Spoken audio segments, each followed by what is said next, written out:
I welcome all the participants in the second day of this FDP.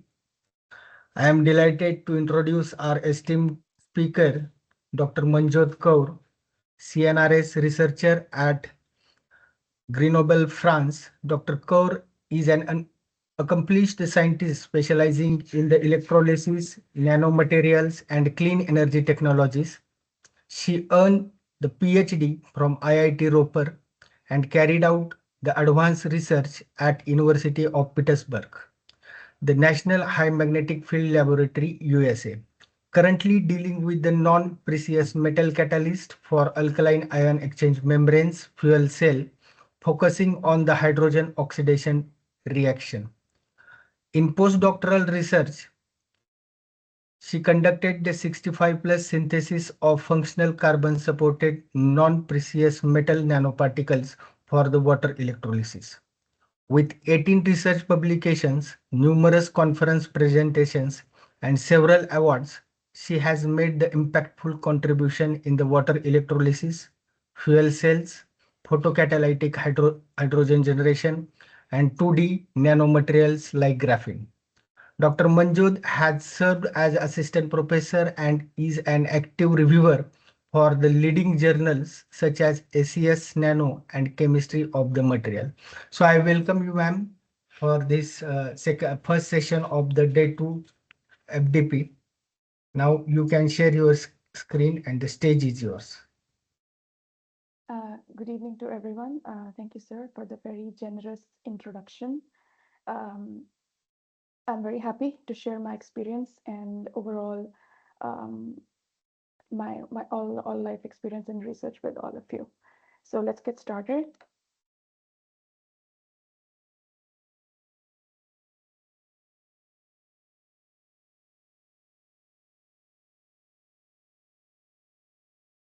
So is my screen visible? Yeah, yeah. Okay.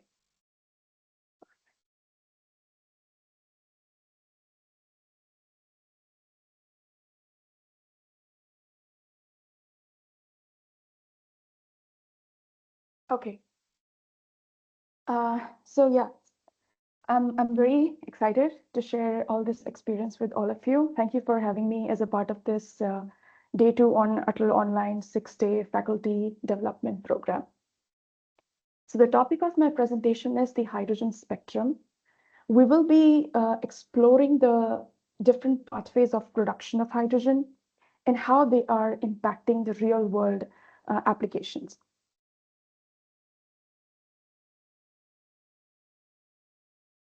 So getting started, let's look at the world, how the world sees the renewable energy, the carbon capture technologies, and hydrogen. So this is a recent map that I've taken from International Energy Agency IEA 2024 analysis database. You see here, there are lots of triangles and squares on the graph. The triangles are basically referring to the carbon capture and utilization storage units, whereas the the squares that you see are for the electrolyzer projects. And as the size of the triangles and the squares increases, the innate capacity in terms of kilotons per hydrogen of your production and utilization in all of these different projects tends to increase. Now, looking at this world map, we see that they are scattered all across the globe. And depending upon the color of these triangles and squares, they are divided into different stages. It could be an early stage project, a later stage project, or an operational project. Now we see most of the things are either red or orange. That means they are in the early stage or the feasibility study stage, and they're scattered all the globe, where the maximum cluster is somewhere across Europe. Somewhere there is scattered stuff going on in North and South America. There's lots of things happening in India as well. We will be talking about it. And there is a big cluster in the early stage in Australia. Now, the reason that I wanted to show the slide to you is we are looking at the world, and this is like a wave in this decade where everyone is trying to move towards more of the clean energy resources, more of the renewable energy resources, and the amount of funding and effort is going on all across the globe, where we are trying to not only start the projects, but we're also trying to increase the capacity of the projects and make them more operational as the time goes on. We know that global warming is a problem. Um, our country is way hotter right now. We've seen the heat waves in the last few years, and we need to do something about it. So it's my immense pleasure that I see the news coming on day-to-day basis, where the government of India is very actively putting off money and engaging across people across the country, the scientists across the country, for all these efforts. Now, let's get started with hydrogen. What is hydrogen? It's a gas. It was first found out in the 18th century. It intrigued a scientist, a French scientist, Antoine Lavoisier, and finally got its name hydrogen, meaning water former. That means it's capable of forming water. Now, over time, hydrogen's versatility has become very evident. It started off with just the hydrogen balloons, and now it is a part of various industrial chemical processes. And over time, we've seen a lot of scientific developments happening. 5 years back, we were just talking about the hydrogen production in terms of electrochemical HER, but now most of the research work, if you see coming out, is based on electrolyzers. So there are lots of different types of electrolyzers coming up. There are proton exchange membrane electrolyzers, solid oxide fuel cells, which are either producing hydrogen or they are utilizing hydrogen. So just to be clear, when we talk about the electrolyzers, the process involved in the electrolyzers is electrolysis. That is, the water is breaking down to give us hydrogen and oxygen. And when we're talking about the fuel cells, it's that they utilize the hydrogen and oxygen to form water. But the ultimate aim is the production of either electricity that can be used in our day-to-day purposes. And the image that you see in this slide was generated an year back. I kept it as a markdown file because I wanted to see how AI is changing and how AI is understanding hydrogen. Because we all do this, we give a prompt to the AI, to the artificial intelligence, and it tends to give out some kind of information based on whatever data has been fed to it.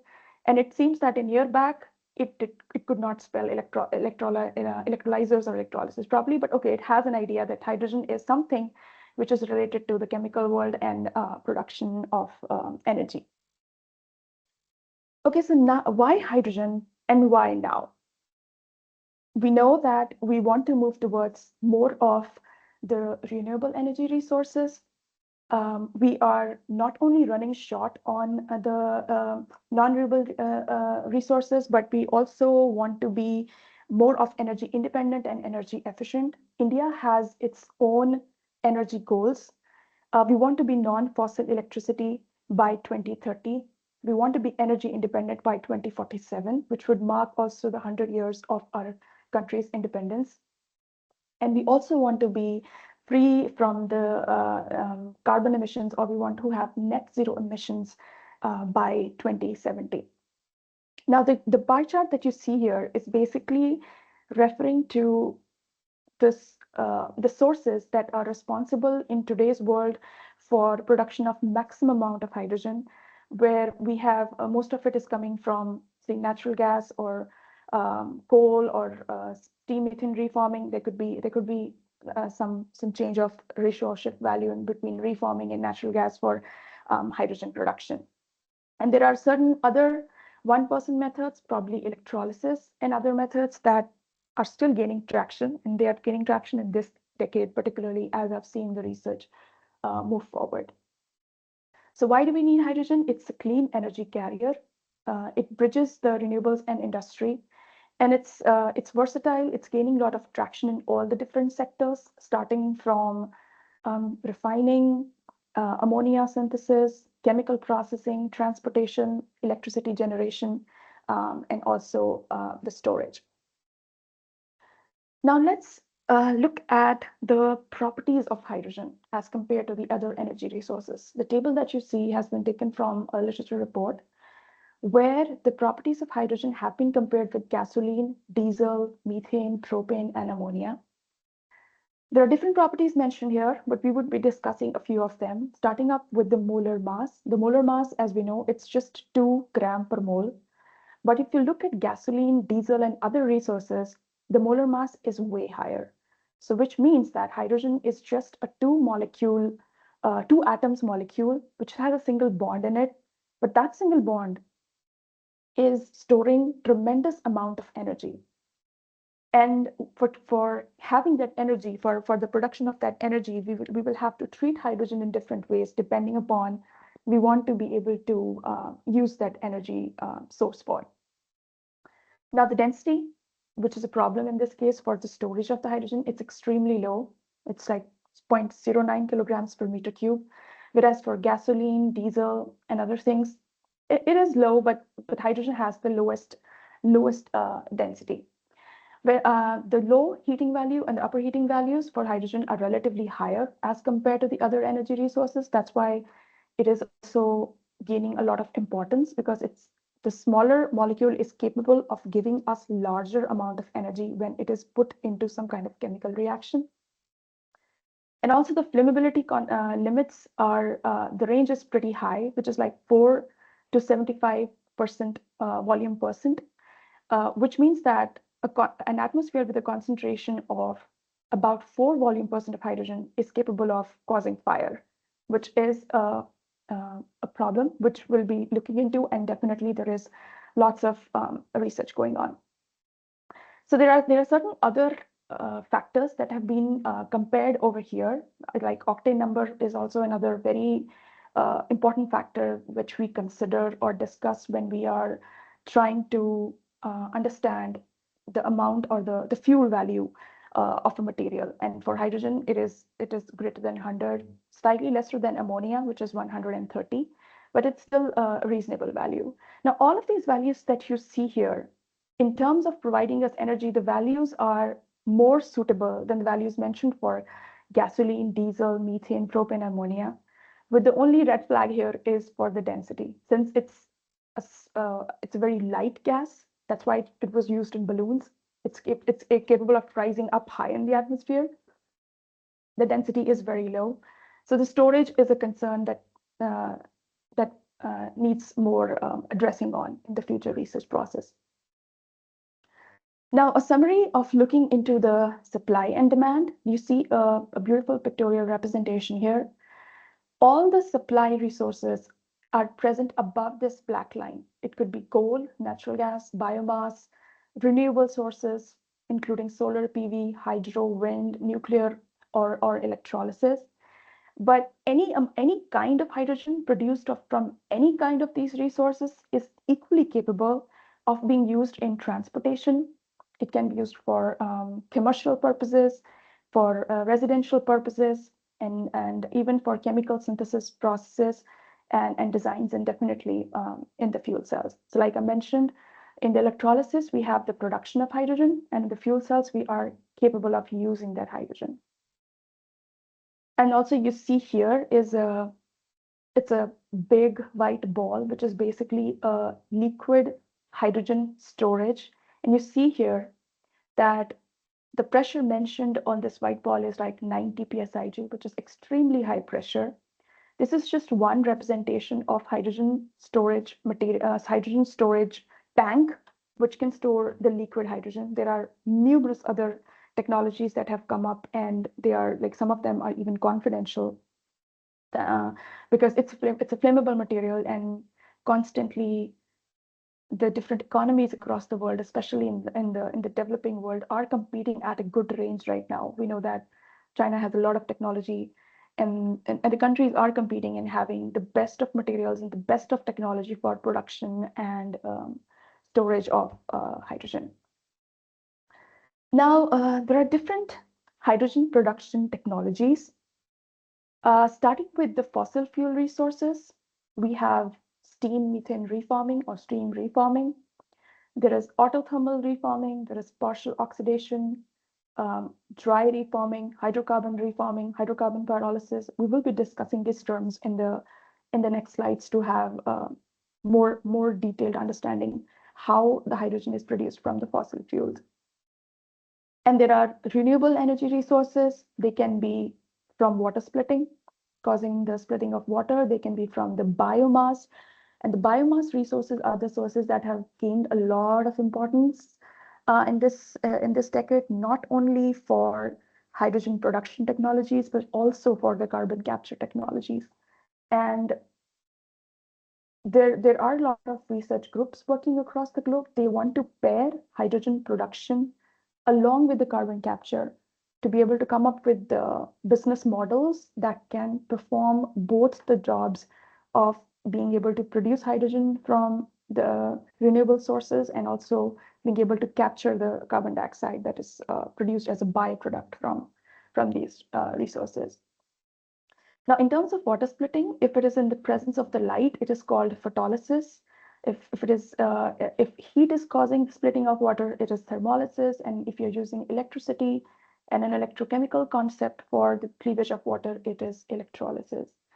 And in the biomass, there are certain different biological processes, which can include dark fermentation, a light fermentation, or a photofermentation, or biophotolysis that can require the use of enzymes, and even algae and fungi are being tested for this process. And also the thermochemical processes, which has similar synonyms as the biological processes of electrolysis, thermolysis, and photolysis. Now let's look into each of these, the most common of these processes one by one. We must have all heard about steam methane reforming or coal gasification. It is the most used method, and it's also abbreviated as SMR. Also, the 1/4 of the supply is from the coal, and there are two methodologies that are mentioned here.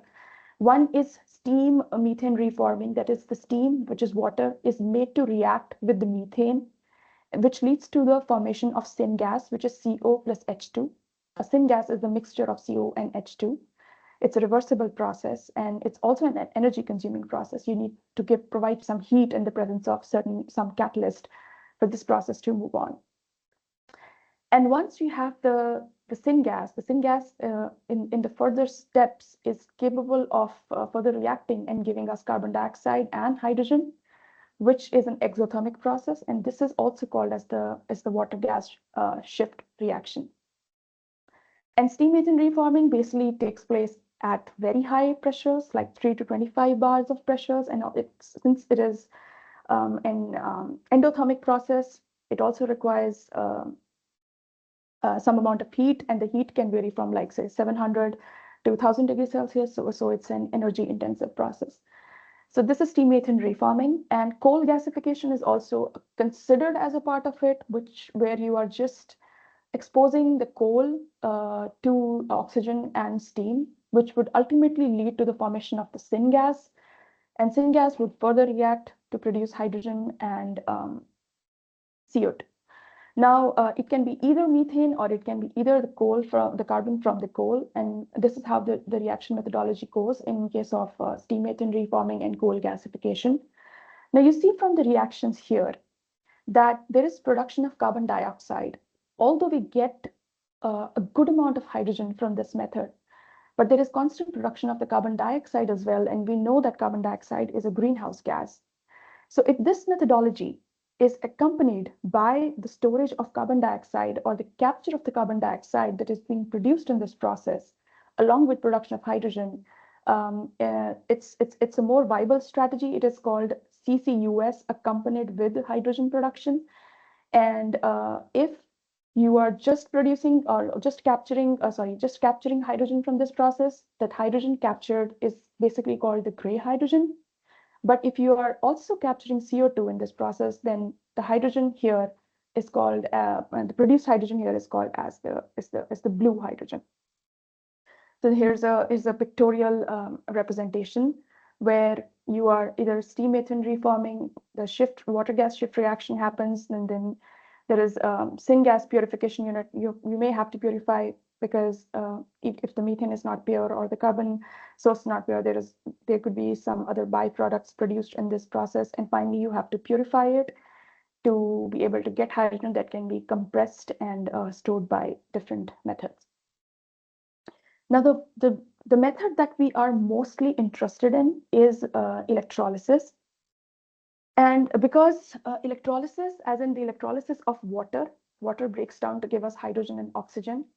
It can happen at ambient temperatures, at room temperatures, but it requires a lot of energy, like 50 to 55 kilowatt per hour for per kilogram of the hydrogen to be produced, which is like about 9 liters of water is the amount of water you need for every kilogram of production of hydrogen.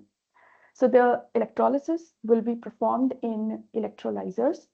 There are different types of electrolyzers available in the market, which are known as alkaline electrolyzers. They are PEM electrolyzers, they are solid oxide electrolyzers.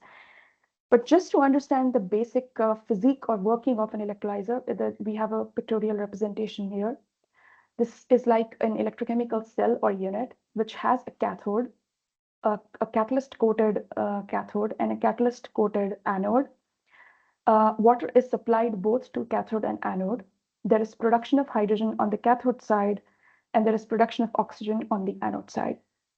And in between the cathode and anode comes the membrane, which is responsible for the transport of the ions across the electrolysis unit to cause for the efficient occurrence of electrochemical reactions at different electrodes. And there is definitely an external power supply unit which is capable of providing electricity to cause the splitting of water at the cathode and the anode. Now, depending upon the membrane and the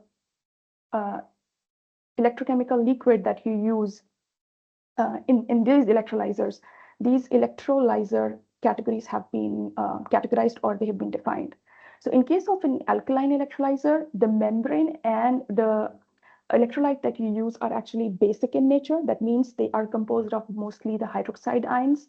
So the membrane is capable of transporting the hydroxide ions from the cathode to the anode. And alkaline electrolyzers are gaining more traction now. The reason being, since we have a hydroxyl unit here and the mass of hydroxyl unit is higher, and the transport across the membrane for this unit is particularly slow. And if this type of electrolyzer has a proton exchange membrane, or there is an electrolyte which has protons, or it's a dilute sulfuric acid or some kind of acidic medium in there, they are called as proton exchange membrane units. They have been researched more. They also require certain amount of pressure, and sometimes they work at even higher temperatures like 80 to 100 degrees Celsius, and they require the use of expensive catalysts like platinum and iridium. But as per my experience, I've had the opportunity to work both with PEM and alkaline electrolyzer systems. Most of the research and mechanistic and electron transport understandings are basically published in the PEM systems. There is lots of literature work coming out in the alkaline systems now because of the difference in the electron transport medium in both of these systems. Since protons are smaller in size and they transport faster than the hydroxyl ions, we are still putting in a lot of effort to understand the alkaline systems, and it will take time to be able to be fully functional or to be commercialized at even larger scale. Although there are certain industries that are using the alkaline systems as of now for some of their important concepts. Okay, so coming to the solid electrolysis, solid oxide electrolyzers, we've also looked into solid oxide fuel cells. Please do not confuse with that. There are solid oxide electrolyzers and there are solid oxide fuel cells. There are different types of catalysts used in both of the systems. And in the case of solid oxide electrolyzers, there are ceramic materials, and ceramic materials are capable of operating at very high temperatures, and they need more energy to be able to produce hydrogen from their feeds or the water feeds that they have.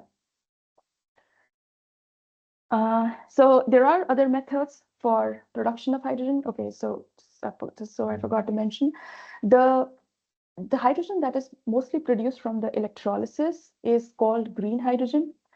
The reason being, we are not producing any byproduct or greenhouse gas product or any biogas here, including carbon dioxide, nitrogen oxide, or sulfur oxides, which will be released into the atmosphere and will cause some kind of global warming or pollution.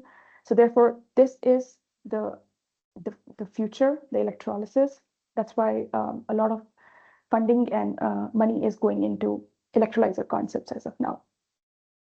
So moving to the pyrolysis. Pyrolysis is also one of the, it's a good method for production, but the hydrogen which is produced by this method is called turquoise hydrogen, because you are basically just burning methane, which would ultimately give you hydrogen. It's an endothermic reaction. Either you're using biomass. Sometimes if you can provide the amount of oxygen for burning here, depending upon what kind of products that you want to get out of it. Sometimes if the pyrolysis or this process is happening just in the absence of the oxygen, it is called incineration.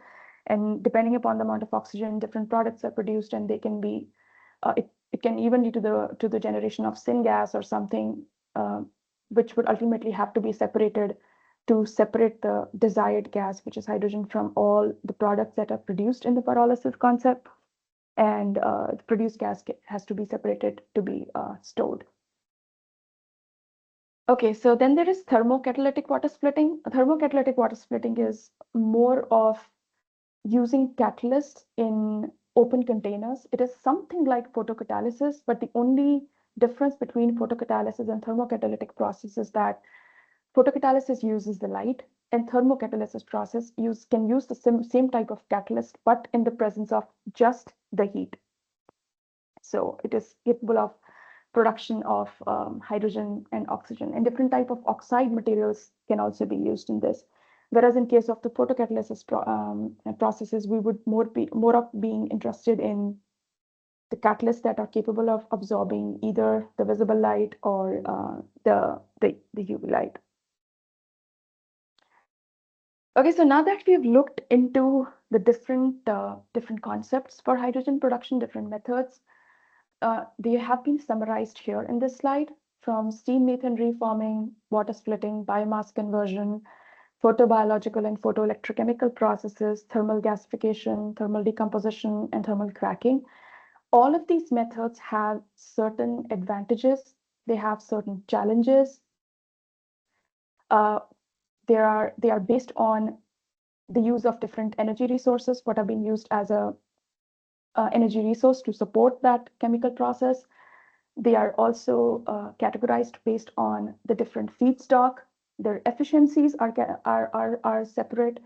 And usually in terms of the hydrogen world, we look at these processes in terms of the dollars per kg, which means that at present, the steam methane reforming is costing us $2.27 per kg of hydrogen produced, wherein we are considering all the aspects of production, from the production houses, the energy resource used, the feedstock used, and any other kind of innate raw material which is required for setting up those chemical processes. And in terms of the water splitting or electrolysis, this value is somewhere around $10.3 per kg. And in different processes, they're basically lesser than $10 per kg for hydrogen production, and the highest being in case of water splitting, which is the green hydrogen production method. And all of this research and effort is going into decreasing this number. We want to decrease this number from 10 to 1. We want to bring this number to $1 per kg, which is why there are all kinds of efforts going on in terms of increasing the efficiency of the catalyst, in terms of using wind energy resources to provide energy for those processes, or solar energy, electricity generators. So that's where the situation holds for the water splitting or the electrolysis concept. And it is of no doubt that out of all these production methods, we are mostly interested in water splitting, and to some extent in the biomass conversion. But as of now, the most widely used, the widely accepted method is the steam methane reforming. So it's like the first thing that comes to a person's mind when they start studying about the hydrogen production method. So when they learn about the disadvantages of the steam methane reforming or the pyrolysis methods, that's how when they start learning, moving to the next step and start learning about water splitting and biomass conversion. Although we are very much interested in biomass conversion, but biomass conversion, as we saw earlier, it will lead to the production of byproduct gases, maybe carbon dioxide or carbon monoxides. Whereas in case of water splitting, we are not causing the production of such gases. It's a direct and clean hydrogen production method. Therefore, that's why it is called, the production of hydrogen from water splitting is called green hydrogen, and we are looking to go towards water splitting with utmost dedication, which I'm very much certain of that every country is definitely trying to do that, as per my experience I've seen. So, and yes, there are other methods. Sometimes the availability and realization of the methods will also determine that which method can be used at what places. For example, at more of the industrial processes where there are larger number of industries, it's easier to set up the steam methane reforming method. And where there's most of the farmland or agriculture is going on, biomass conversion is more useful because the raw material for such the woody biomass or the raw material is easily available in those regions. Whereas photobiological and photoelectrochemical processes, yes, they have been explored quite well, but they have limited availability. And it also depends on the region where what kind of method would be mostly used. Okay. So yes, we looked into the hydrogen color spectrum.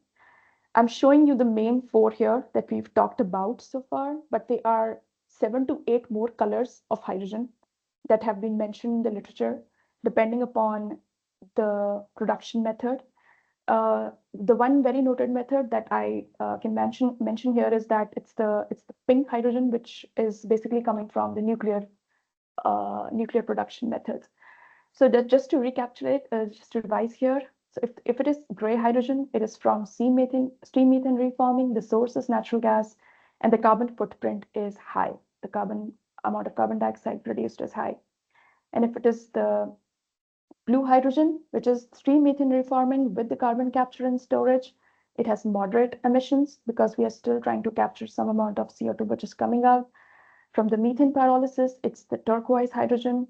The unit source can be natural gas or biomass as well. Solid carbon output, carbon footprint is high.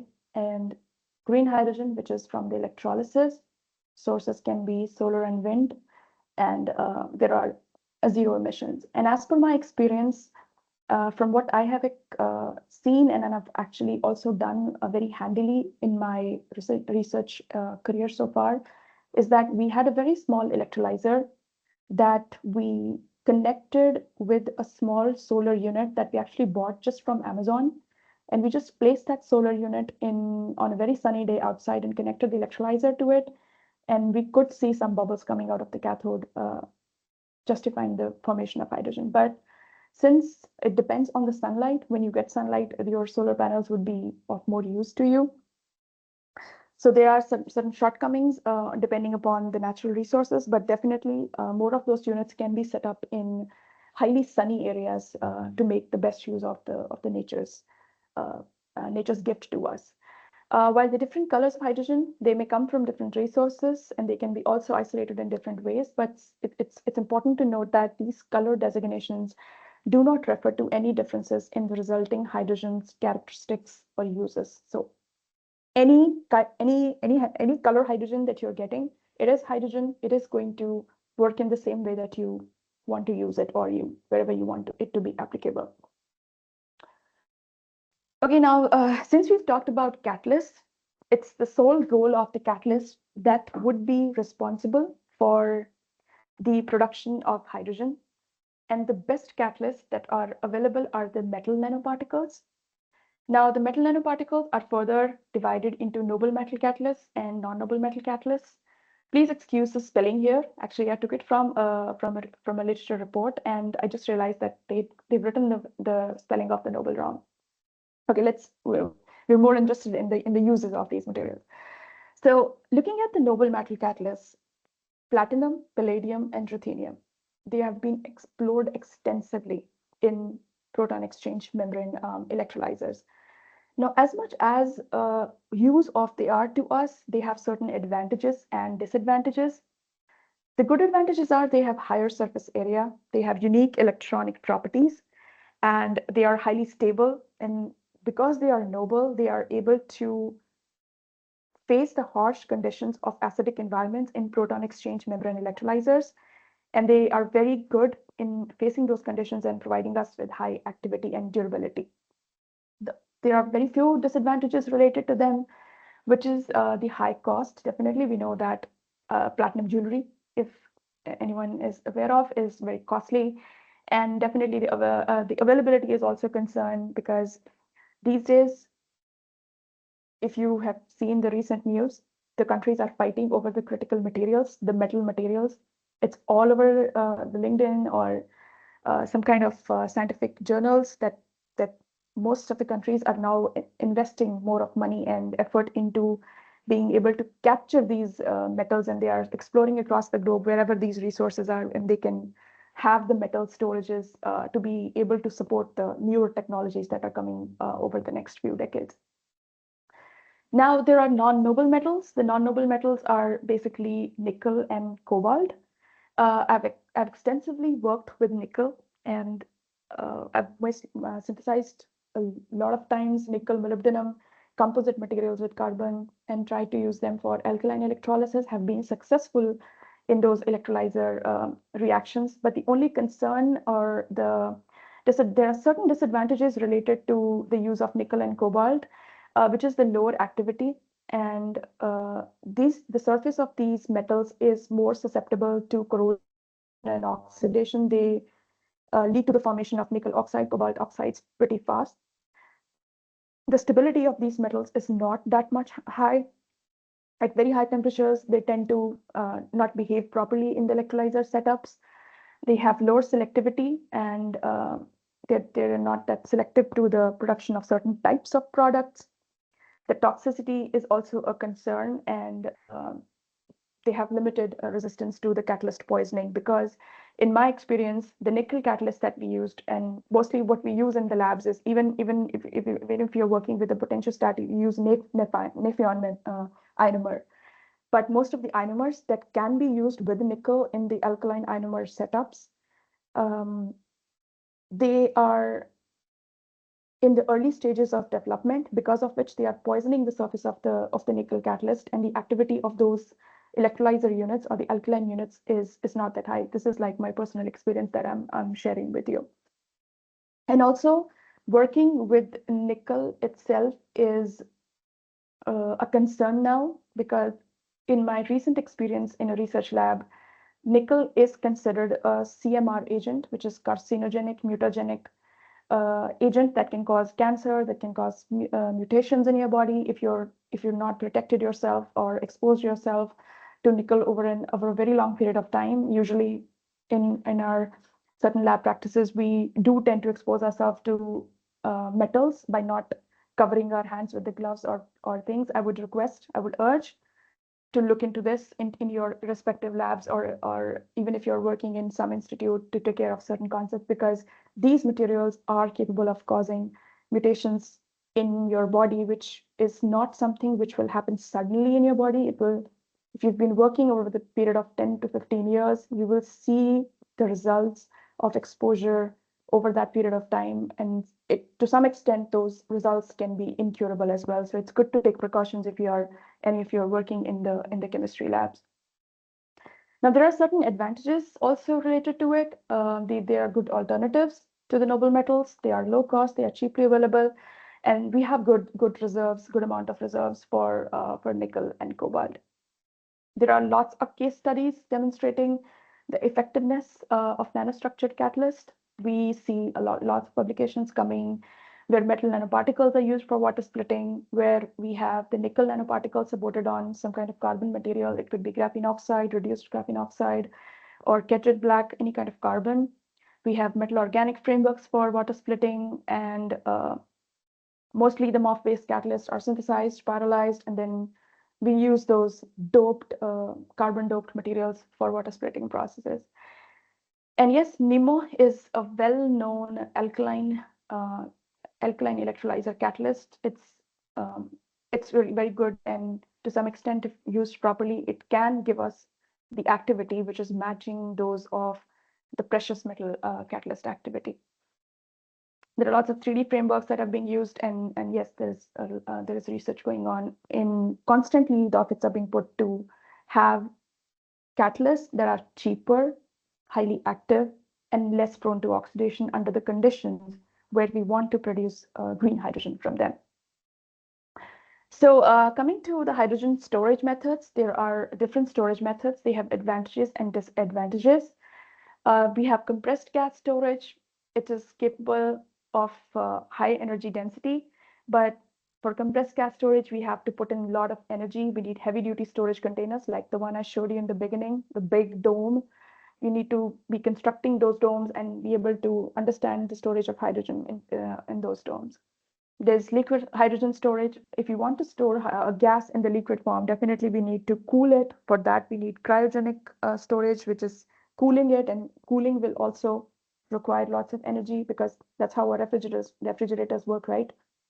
We want to keep certain stuff cool. We are constantly plugging our refrigerator into an electricity socket in the wall, that it is capable of keeping the temperature low and preserving the food. So the same goes for the storage of hydrogen. If you want to store it for in the liquid form, we'll have to provide lots of cooling effort to be able to store it in that way.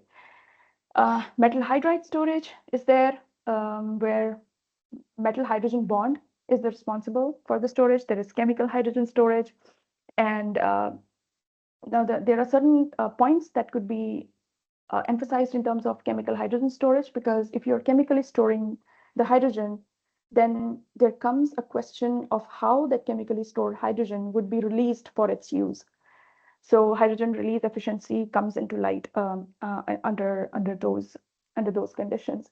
And there is solid state hydrogen storage as well, which I do not think has gained that much popularity because there are tons of technical challenges associated in cost efficiency challenges associated with these hydrogen storage concepts. Now, there are advanced materials for improved hydrogen storage. There are porous materials like MOFs. 10 years back, MOFs had gained a lot of traction in terms of production of storage materials, like MOF 74 is a well-known MOF which has been explored extensively. The porous materials have to be of the right size to store the hydrogen molecule, and they should not store it in a way that they cannot release it as when required for any kind of chemical purpose. Nanomaterials have been used, metal hydrides have been used, and chemical hydrides have been looked into for the storage. So yes, we need steps. Now that we know that the production happens, there are different types of electrolyzers. We need steps for the design optimization. We need certain types of designs. We need techno-economic analysis. So the design and optimization of efficient hydrogen energy systems for the various applications. We need to understand the system and configuration for the hydrogen production, for hydrogen storage and distribution, efficiency, environmental considerations, and techno-economic analysis. And techno-economic analysis is also one of the very important studies and concepts that gives us the understanding of the overall life cycle of the complete chemical structural models, to understand that what kind of technology would be most useful in the future. So we are considering energy efficiency, we are considering the scalability, cost effectiveness, technological maturity, life cycle analysis, and sensitivity analysis for all those different hydrogen production technologies, especially for the green hydrogen production, by considering every aspect of electrolyzers and fuel cells in this. And from those techno-economic analysis, we can understand that how we can modify our existing technology for its betterment. Now, hydrogen has major advantages and disadvantages. It's a clean source. It has numerous benefits. It's zero emission, but despite all of its advantages, it has certain challenges. Green hydrogen production still requires a lot of technological advancement, and economies are trying to scale up and they are competitive in this direction. And we need to develop better infrastructure for addressing the safety concerns that are crucial for the widespread adoption of hydrogen.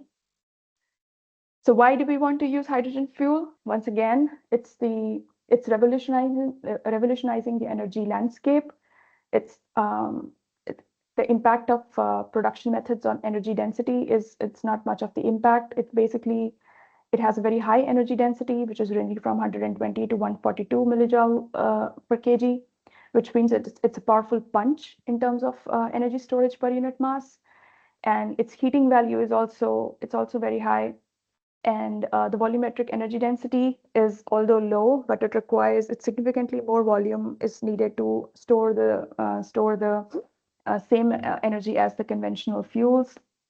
For instance, hydrogen gas at standard conditions has a volumetric energy density of 0.012 millijoule per liter, which is much lower than the gasoline. So this necessitates the compression and liquefaction in the practical use. Energy efficiency is also high. There's the proton exchange membrane and solid oxide electrolyzers, and all these electrolyzers, they have efficiency of about 60 to 80%, which is a good number to start with. But we need higher efficiency in the range of, say, above 90% to be able to commercialize them at a larger scale. Now, since we've talked a lot about hydrogen, let's look at what the world is doing. Again, this is an AI-generated image that I actually generated a year back. Wanted to keep a traction of AI, how it's working on it. So what I'm trying to show here is that there are major hydrogen hubs across the globe. There are a number of projects mentioned here in the bullet points. Like there is Port of Rotterdam, Netherlands, somewhere here. They're trying to build a hydrogen hub. Then there is Texas Gulf Coast, somewhere here in the USA. HyNet, West UK, is also trying to build a hydrogen hub. There is Hydrogen Energy Research Field in Japan. There is in Pilbara, Australia. And there is a very ambitious project called NEOM in Saudi Arabia. And China is doing excellent in hydrogen production and in storage as of now. And some of the research that they're doing is so confidential that I got to know from some internal resources. So you're seeing a number of projects over here. And I think it's quite unfortunate to mention here that project called NEOM, which was in Saudi Arabia, it had gained a lot of importance about a year back. I got to read some news that it's been shut off because of the technical challenges that they are facing, because Saudi Arabia is mostly like the desert land is there.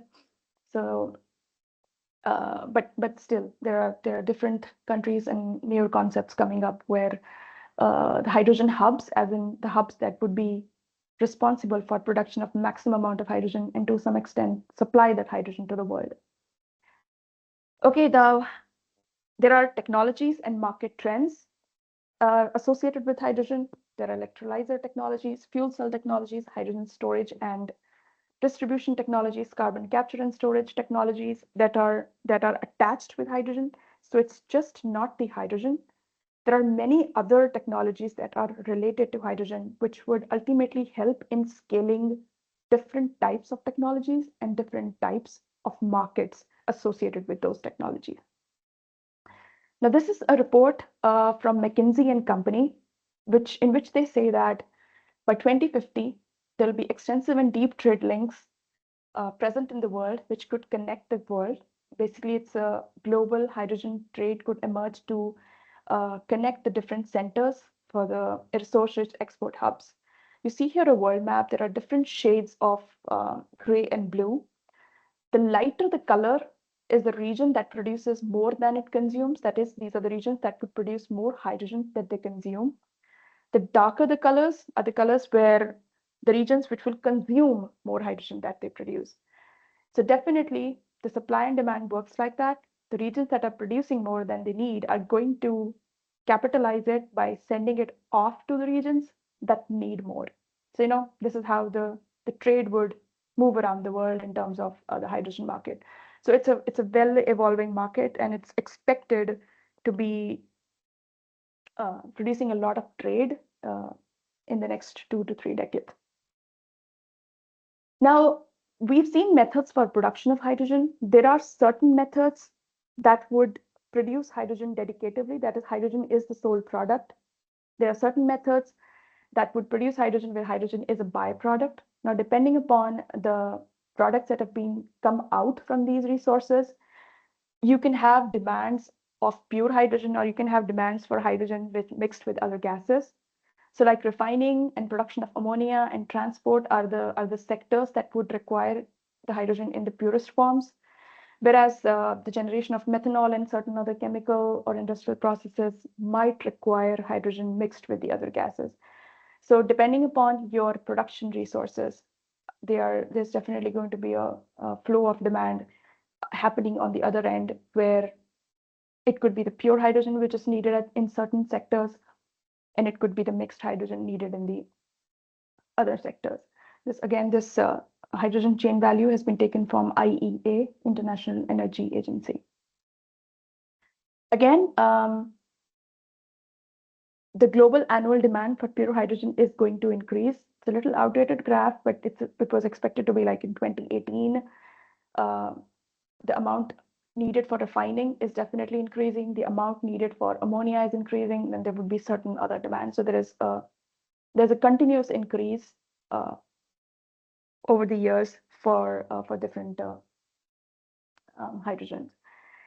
And it's the electrolyzer projects producing the liquid hydrogen carriers. We see that it's expected till 2030, the demand for the projects for the electrolyzer projects for hydrogen and ammonia production are going to be highly in demand. And this is like an S&P Global Commodity Insights is also one of the famous consultancy company that looks very deeply into different industrial and academic concepts and tries to link them to understand what fuels are gaining more traction. Now, since we have looked into a lot of hydrogen concepts, different types of hydrogen concepts and different production methods, recently there has come out to be a new concept depending upon the green hydrogen production, which is the origin of green electrons. Although the term itself was coined in 21st century, but it pushes more towards the renewable energy.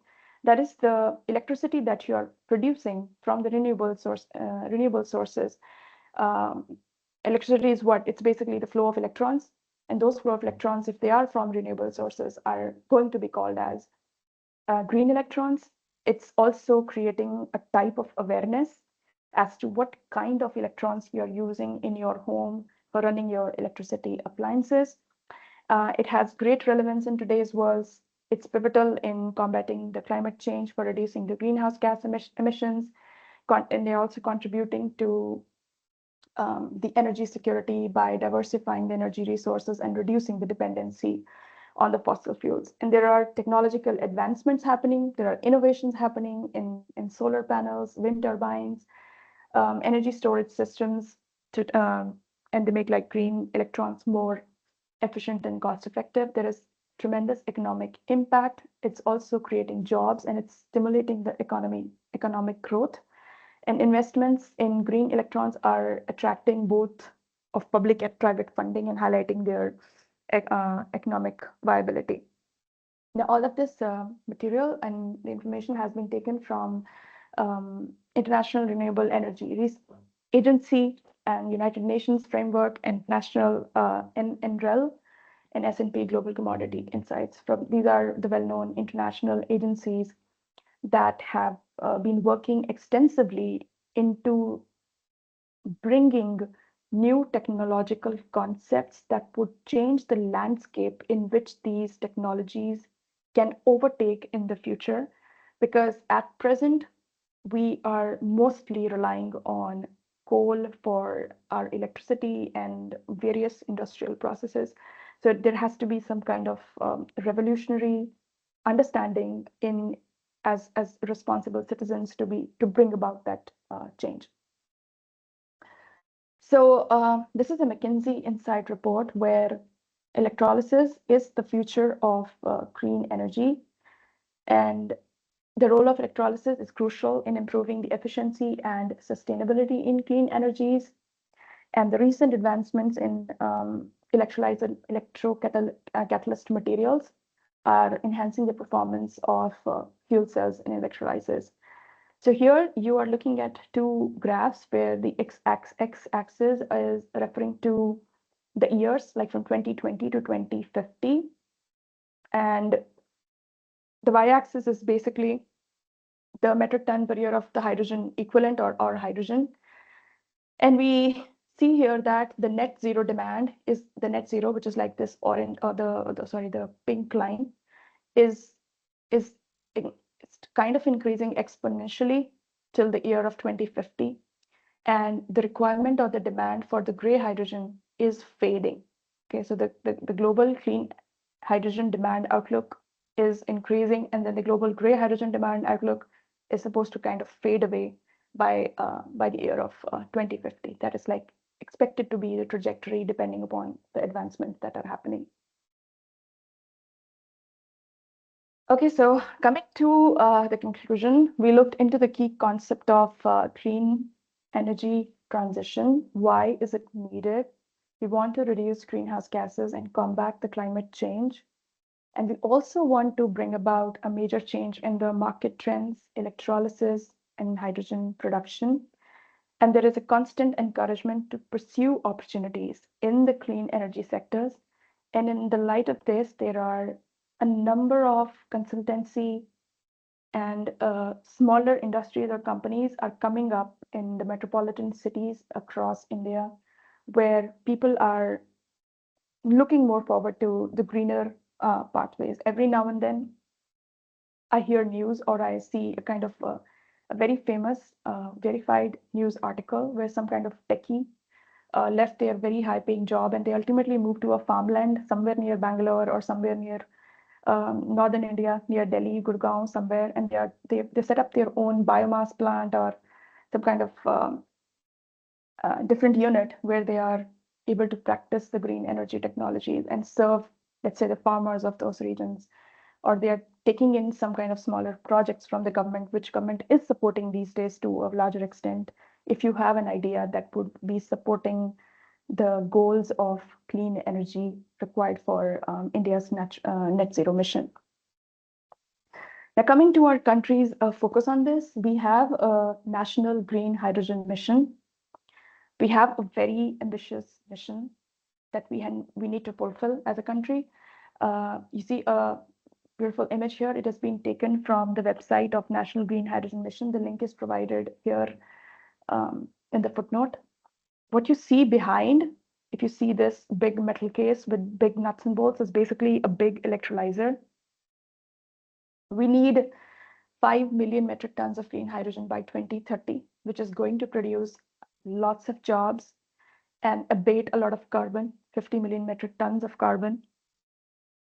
And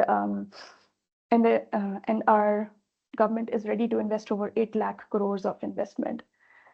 So there are key points which are from the National Green Hydrogen Mission. There are certain objectives. We want to make India a global hub for green hydrogen production and use. We want to support or contribute towards India's Atmanirbhar Bharat initiative and decarbonize the economy.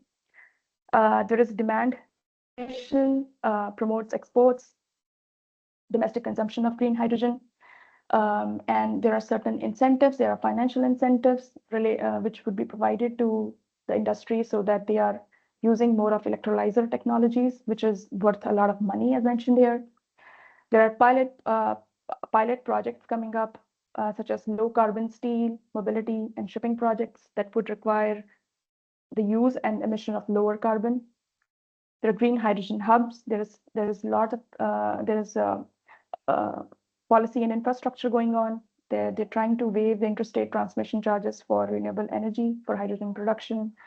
There are R&D efforts. There is skill development. We need skilled labor for fulfilling our goals. There are advisory groups that have come up, and the mission outlays up to a tremendous amount of money. which is supposed to go into the generation of national green hydrogen mission. So this is a very recent report related to green hydrogen demand centers in India. As the world is looking at the hydrogen hubs, we are also looking at the hydrogen hubs. And you see here, there are certain green areas which are potential location for the hubs.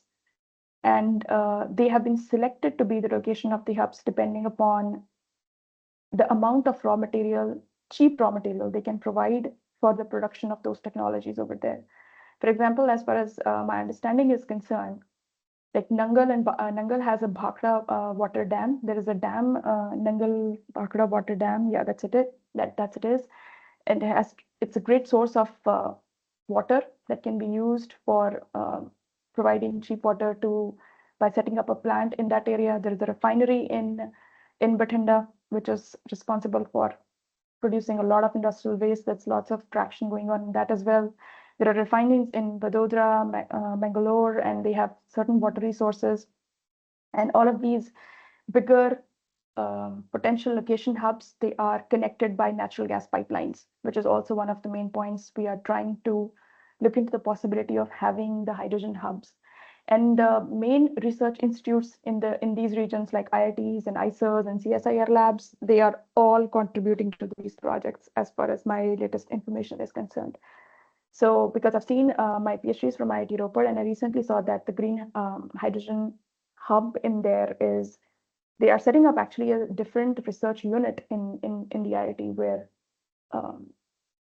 there are a lot of different units related to production, technology, policy, which would be looking into how this hydrogen hub can advance from the very early to the later stages. So I'm expecting the similar kind of efforts are going on in the other green areas across the country. Okay, so if you really want to get into other aspects of green hydrogen, which is not just the production or working in the lab, these are very good resources over here. There are online resources for learning. You can go to this website, which is our country's Ministry of New and Renewable Energy website. There's lots of information. There are different certification frameworks also available that you can follow these courses and understand. And also there is a well-known website, Trellis, which is basically related to sustainable energy technology study. There are 40 plus courses on renewable energy transition, technology, and financing. So there are different aspects you can look into depending upon your expertise and what you can gain from that. So yeah, this is the timeline for the key milestones. The mission is launched around 2022. The outcome is the policy framework. This is the time where we are looking into electrolyzer subsidies, pilot projects. In 2030, we want to be able to have gigatons of hydrogen production and also have the export hubs. And by 2047, we wish to be energy independent and be called as the net zero economy. So yeah, thank you for your very kind attention during this part. Yeah, thank you, Dr. Manjot. It was a very nice session and good presentation. You have discussed about the production of the hydrogen. In that especially you have mentioned regarding the steam methane reforming process. Then you have shed a light on the electrolysis process. Then you have discussed regarding the green hydrogen. Then you have discussed the thermoeconomic analysis also. Okay, that was a very nice session. So I request all the participants, if you have any question, you can ask.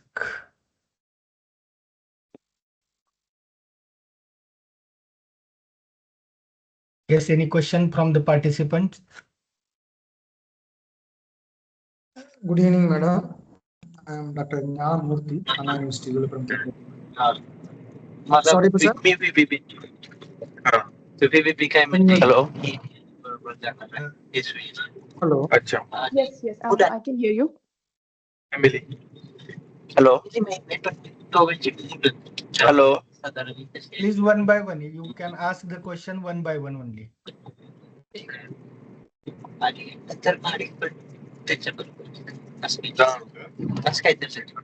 किती काय मला PPT सांगितलं ISMB नाही घेणार. Hotel नवीन झालं काय? Hello Yes, go ahead. sir, am I audible? Yes, you are audible.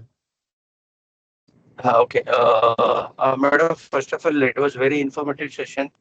Thanks for that. But I would like to know from your side, like you from IIT Rupar, generally when dealing with hydrogen, we do have three options like production, application, and storage.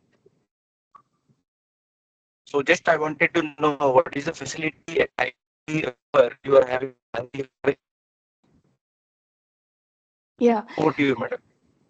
Okay, let me give you a brief look into that concept. So IIT Roper has evolved over this time because it was set up around 2008 and 9. So it's 2025 now. And I was the first student who started working on hydrogen production not in the lab, but also to some extent in the institute by using the GC. We were working extensively on hydrogen production there. But now the things and facilities have improved a lot. So they are having their own building and unit set up, and there are different. It's not just the professors from the chemistry department. There are lots of professors from mechanical engineering department that have put in efforts into bringing up money in terms of hydrogen hubs. And so the basic research facilities in terms of production, in terms of materials and production and characterization, it's all there. But if you go towards the storage, that is something which is a work in progress for IIT as of now. But definitely they are way ahead than most of the other institutes. But in the government institutes, yes, they are doing pretty well in terms of catalysts and characterization. And for storage, yes, they are working on it.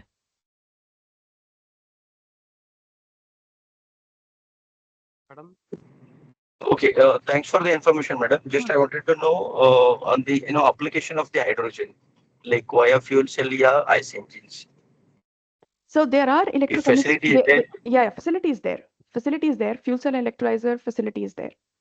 Very few professors have it, but they have it. Okay, thank you, madam. Thank you.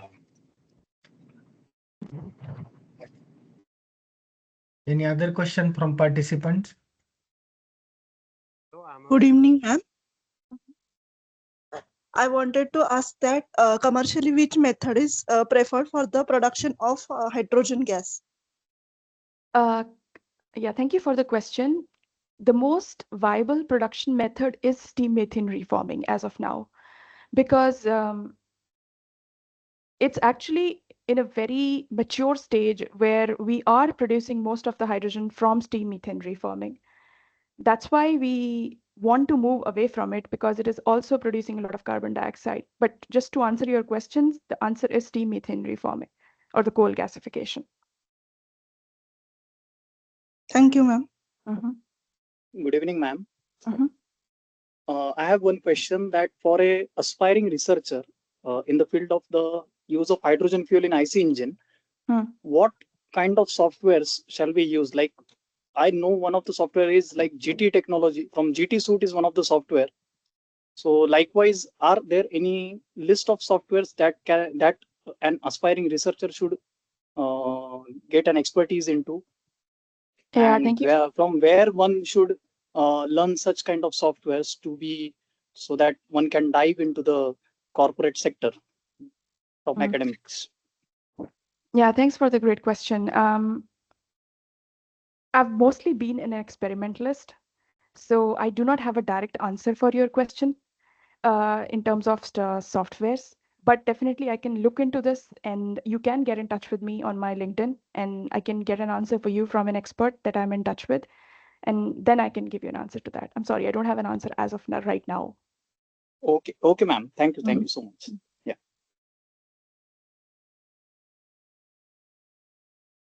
Ma'am. Hi. What are the basic facilities required to start green hydrogen research? The very basic facilities is you need a furnace to make a catalyst. You need a basic wet chemistry lab, which has a water sink in it, which has a shelf in it, has certain beakers in it. You can get started with just buying one nickel metal salt. Buy a salt, buy a carbon material, dope the carbon with the nickel salt, burn it off, make a catalyst, if you have a potentiostat or a small electrochemical setup, a three electrode electrochemical setup, you can get started with testing that material for production of a very small amount of hydrogen. So that's the basic thing you need if you're not even characterizing your catalyst. But if you are characterizing your catalyst and you want to improve the way your catalyst is working, you will need sophisticated characterization techniques like SEM, TEM. And if you do not have those facilities, there's nothing to be disappointed on that, because you can definitely look into certain facilities provided by the national missions across the country. For example, I can tell you, like when I was a PhD student, our institute was very new. We did not have the TEM facility. We had the SEM and PXRD facility. For TEM, we used to send our samples to IIT Bombay. It has a facility for external users. So just like that, the bigger IITs or the CSIR labs, they have certain dedicated national facilities that everyone is allowed to use. So you can send your samples or get in touch with those people, pay some minimum amount of money, the reasonable amount of money that academics can afford from their projects, you can pay and you can get the characterization done. So yeah, that's how you can plan a smaller project to get started with, if that's feasible in the place where you are. Yeah. Hello, good evening, ma'am. Hi. Just I am having one different question. Mhm.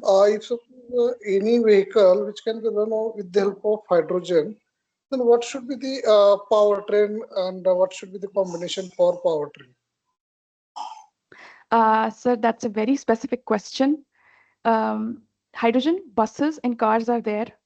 All I can tell you is that their efficiency is quite low. That's why we do not have a widespread amount of them running across the roads. I do not have the exact number right now, as in terms of say power training of. But yes, the hydrogen that can be used as a fuel in those vehicles will be in some kind of fuel cells, and where you will have to feed in hydrogen to be able to generate some electricity to run them. You can send me your question on LinkedIn, and I can find I have certain people in touch with me. I can get the answer for you. Okay. And another question is that if it is a hydrogen is mixed with the nitrogen while the emission, how we contribute that minimize the efficiency emission of the nitrox? It depends what is your mixture composed of, and just by mixing hydrogen with nitrogen, which is basically the ammonia production method. If you're mixing hydrogen with nitrogen, it is not going to ignite just like that. You need a catalyst and you need a very high pressure and energy source to be able to ignite that mixture. You're basically producing ammonia if you're mixing hydrogen and nitrogen and you're igniting it. Nitrogen is an inert gas. It is not going to burn. I'm sorry, can you please repeat your question?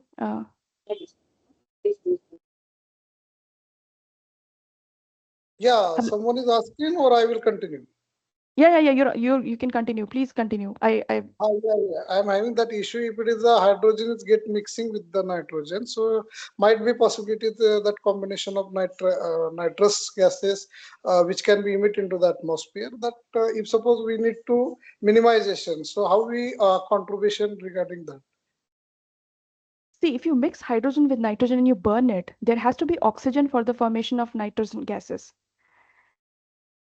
I got your question. You're saying that mixing hydrogen and nitrogen is producing some other gases. Those other gases will not be produced just like that, because mixing of hydrogen and nitrogen for production of a third type of material is an extremely difficult reaction. Nitrogen is a triple bond. It is not going to break by 100, 200, 300, even 400 degrees Celsius. You need extremely high pressure for that nitrogen to break its bond to form some kind of product with hydrogen. So probably your feed has oxygen. If you can make your feed free of oxygen by using, there are special kind of sieves, molecular sieves, which are actually used for purification of gases. So when you connect those sieves to your gas cylinders, and gases come out of the cylinders and they go through the sieves, certain types of gases or impurities can be absorbed onto those sieves so that you get a pure feed of gas into your reaction mixture. So you will have to take care of that, or get rid of oxygen from the feed. Yeah. Yeah. Okay, thank you. Mhm. Yeah. Hello, I'm Srinivasan. I have a question regarding the how difficult the biomass extraction of hydrogen from the biomass to the green hydrogen. How challenging is producing green hydrogen from the biomass? It is, honestly, it is quite challenging. The reason being, if you are burning the biomass, you are introducing some amount of oxygen in it. Definitely, you will get ample amount of hydrogen from this method because it's not a very small electrode reaction that is happening, or it's not happening inside the electrolyzer. It's a big setup for the production. You will get a lot of hydrogen, but it will not be pure. There will be mixture of other gases in it because you are introducing hydrogen. And the biggest challenge would be the amount of heat that is required for burning the biomass. So it is quite challenging, but with a very sophisticated setup, it is possible. Okay. Yeah. I just for an additional question that you are mentioning about the absorbent, molecular sieve type absorbent for purification. Are you mentioning the palladium based absorbent? The molecular sieves are basically some kind of silicon materials. See, palladium is known to intercalate hydrogen to some extent, but that's not a good amount. But molecular sieves are silicon type of materials. If you just search on Google, you will actually get to see the shape of those sieves, and they are silicon and carbon based materials, not carbon, mostly silicon based materials that have certain size pores that can be, when the gas flow is passed through them, they are able to separate certain kind of impurities based on their surface functionalities or the pores in them. Okay, thank you very much. Yes, thank you, Dr. Manjot. One question is at the chat box.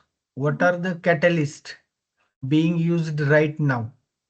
And what is the research gap in this area? Regarding the catalyst, he is asking about the catalyst. Yes. The most efficient catalysts are the platinum-based catalysts, but platinum-based catalysts are more useful in proton exchange membrane electrolyzers. The second best catalysts after them are the nickel-based catalysts. So if you're asking in terms of research gap, the gap is how to make nickel-based catalysts more efficient so that they perform as good as the platinum-based catalysts, which is possible. Although if you've initially started in this field, it might look quite impossible, but I recently published where nickel-based catalyst is capable of showing activity up to an extent of platinum-based catalyst, but it requires certain sophisticated methodologies that the nickel-based catalyst to be treated. But definitely there is a room of improvement where you can work on nickel-based catalysts to increase their efficiency. So if you have already looked into literature, what all has been done with the nickel-based catalyst, and I'm pretty sure that there is lots of room for improvement in terms of bimetallic catalysts that can be formed for nickel for improving the hydrogen production efficiency, even though you're testing in a small electrochemical setup. Yeah, thanks a lot. Is there any question? Hello, madam. My name is Prasanna. Mhm. After the production of hydrogen, one of the areas where it can be employed is the automobile sector. Like for example, in IC engines. So, what are the challenges with respect to the engine performance? And if so, we are using hydrogen. Will there be any undesirable effects on the engine components? Yeah, I appreciate that question, but in the use of hydrogen in automobile industry is not my area. So Yeah, I'm yeah. unable to answer your question as of now. But yes, please get in touch with me on LinkedIn. There are certain people, engineering people that I'm working with right now. I can get you the answers to that. Okay, thank you, ma'am. Yeah. Yeah, thank you, Dr. Manjot, for your session and this question answer session also.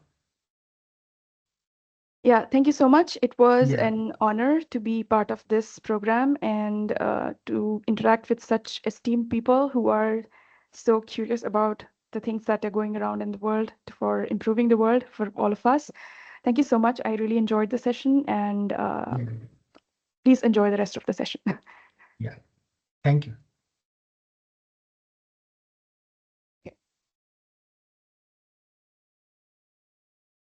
Ganesan sir, are you there? Yes. Yeah. Yeah. Yeah. Yeah. Just Can you mute. hear me? Can Yeah. you Yeah. hear me? Yes. Yes. Yes, sir. Yes, sir. Yes. Okay.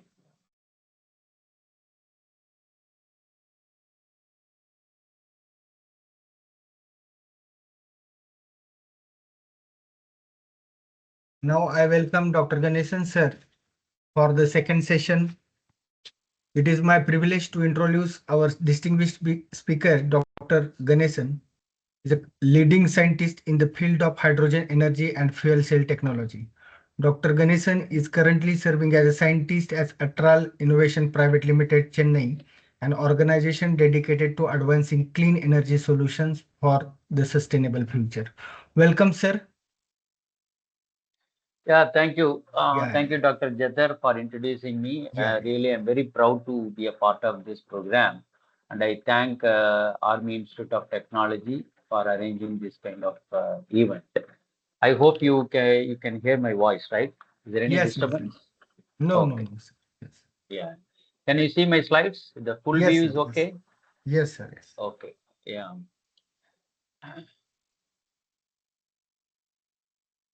So, right, there will be a infrared penetration, ozone layer depletion, very well. There is an unusual climatic changes, a tsunami, cyclone, and, the pollution from the industrial waste.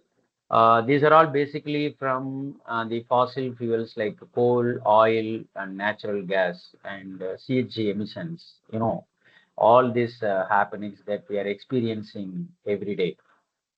Hello, sir. Yes, Sorry for interruption. yeah, Can you make your screen full screen? yeah, Just that's press what I F5. asked. Yeah. Yeah. Fine, wait.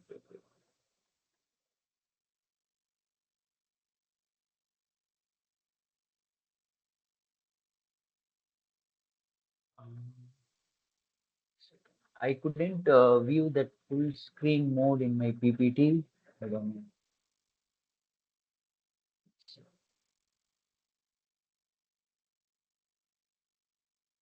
Just press F5. Is this okay now? No.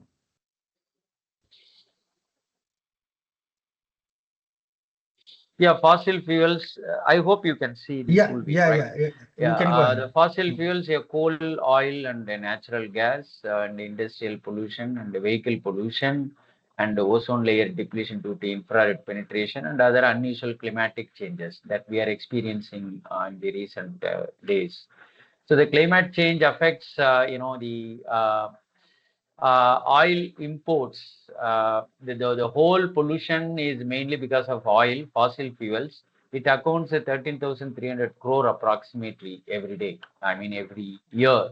So the major currencies are, the US dollar, euro, and rupees.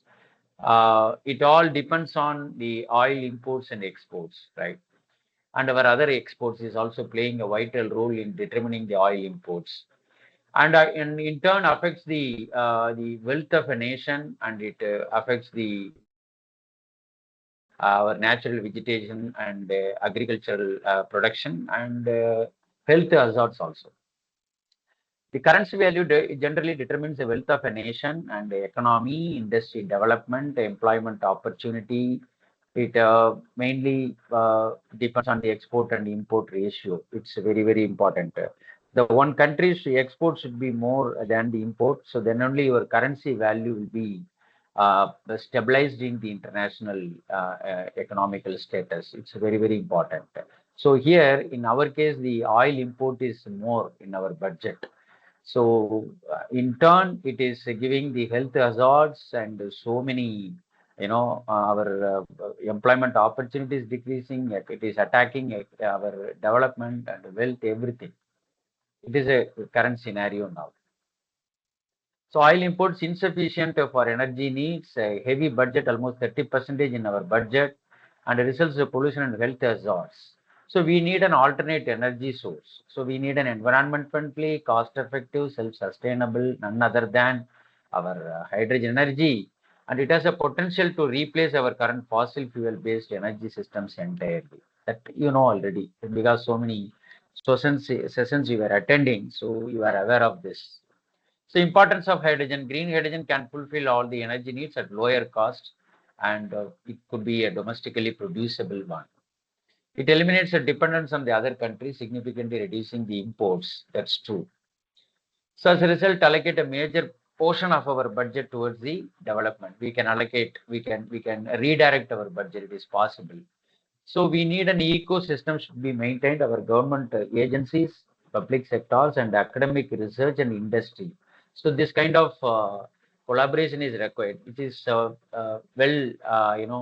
developed in other developing countries and developed countries. But in India, we are somehow we are planning to do the same, but it is not fully successful. But anyhow, we are trying to make the ecosystem as good as possible.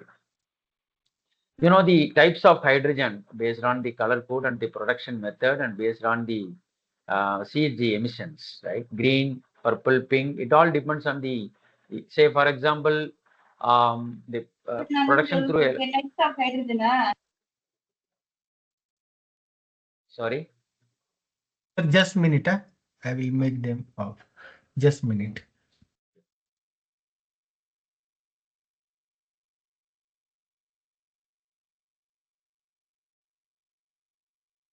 Yes, you can carry on. Yes, yeah. So the types of hydrogen is mainly depending on its production source. In electrolysis, it is a green, purple, and yellow. And through natural gas and reforming, it is a blue. Pyrolysis method, torque is hydrogen. Natural gas reforming is a gray hydrogen. Gasification is a brown and a black hydrogen. So in all the color coding of hydrogen, the CHG emissions are differing. In green, it is a very, very minimal to zero. Yellow, it is a medium. And blue, it is a low. And the turquoise hydrogen solid carbon is a byproduct. Gray hydrogen is a medium.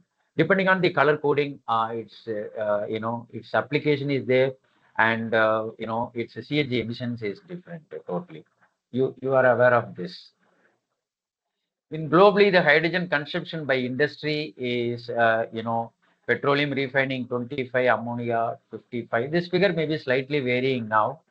In automobile 10%, methanol production is about 10% roughly. Its uses, the metallurgical industry, grid power, fertilizer, semiconducting industry, pharmaceutical industry, in so many industries are using now. Recently, I heard that in leather buffing, they are using hydrogen. It is one of the recent applications. There are so many applications, out of which they are only the selected one I would like to project. The status, the global demand is 100 million metric ton MMT by 2030, right? US production is 10 MMT, India demand 5 MMT in year 2030 we are aiming. China consumes 24 MMT per year, is the largest consumer of hydrogen. The competitive cost, the cost of, they are planning to bring down the cost of hydrogen 1 kg that is $2.4 to $1.45. Currently, the price is $3.5 to $5.5 per kg. So this is a it is they are planning to reduce the cost of green hydrogen. Global hydrogen demand reached almost 97 million tons in 2023. The low emissions of hydrogen remained in less than 1 million tons in 2023. The electrolyzer manufacturing capacity is 25 gigawatt per year in 2023. Global electrolyzer pipeline to 2030 exceeds 165 gigawatt. More than 50 countries have a national hydrogen missions in all their countries, right? Fuel cell market, its market size is 9 to 10 billion USD 2023 to 24. It forecast indicate 18 to 34 billion by 2030 to 33. In growth rate, combined annual growth rate is 15 to 26%. So we have a greater scope in terms of employment, research, and other entrepreneur opportunities. The global hydrogen demand in different years since 2021 to 2023, it is about 97 million tons is demand now. So all the states of India and our Union Territory of India is focusing mainly on the green hydrogen production, and we are aiming towards various developmental activities pertaining to the green hydrogen application. Hydrogen fuel cell future roadmap 2030 is the milestone they have. The largest scale electrolysis deployment over clean hydrogen cost. 2035 expansion of hydrogen transport corridor. In 40 fuel cell adoption, and 2050 clean hydrogen market maturity.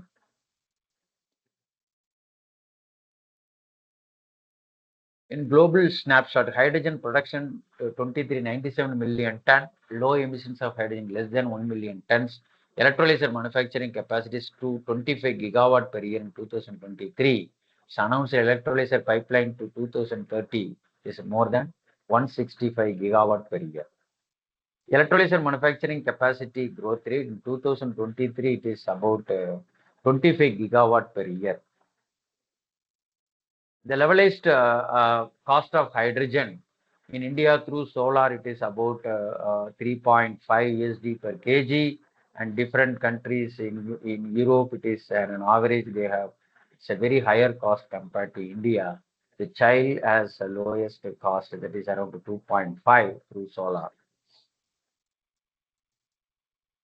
So the projected levelized cost of hydrogen in 2030 at different case locations. Let us ignore this.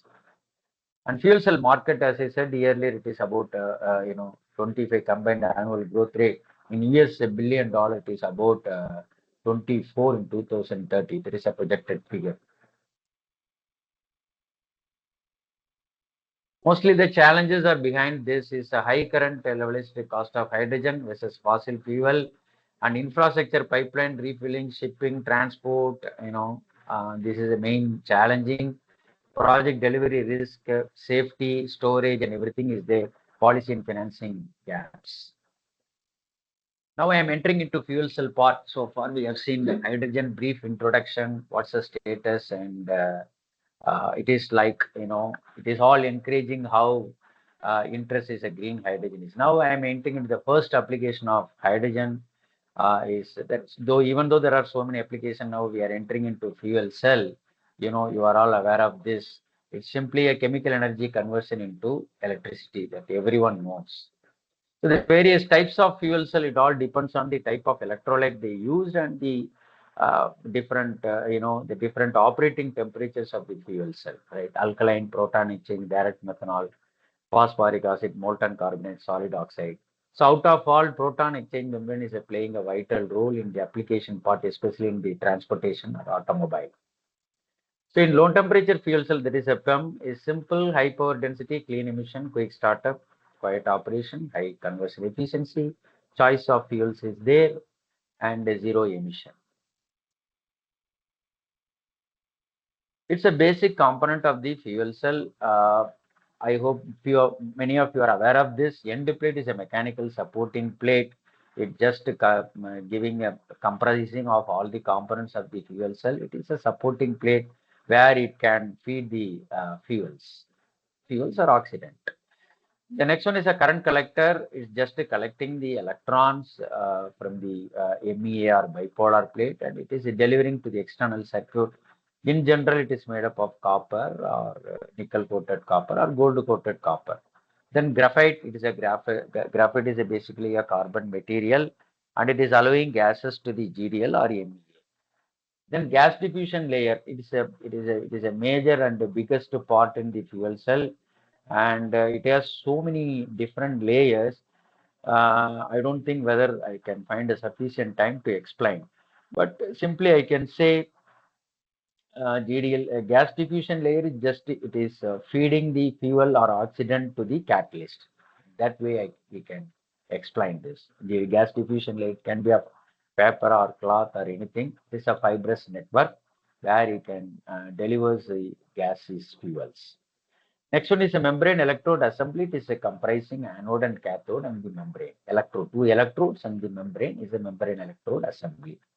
So the electrode is generally made up of the gas diffusion layer. So here in MEA we have a catalyst and membrane, and over the catalyst we have this GDL. And sometimes in 5-layer MEA we will coat the catalyst on the GDL and we will do the MEA. So the same categories are repeated on the right side also in the anode or cathode part of the fuel cell. It's a general view of the normal PEM fuel cell. Anode reaction is a hydrogen oxidation and the oxygen reduction reaction.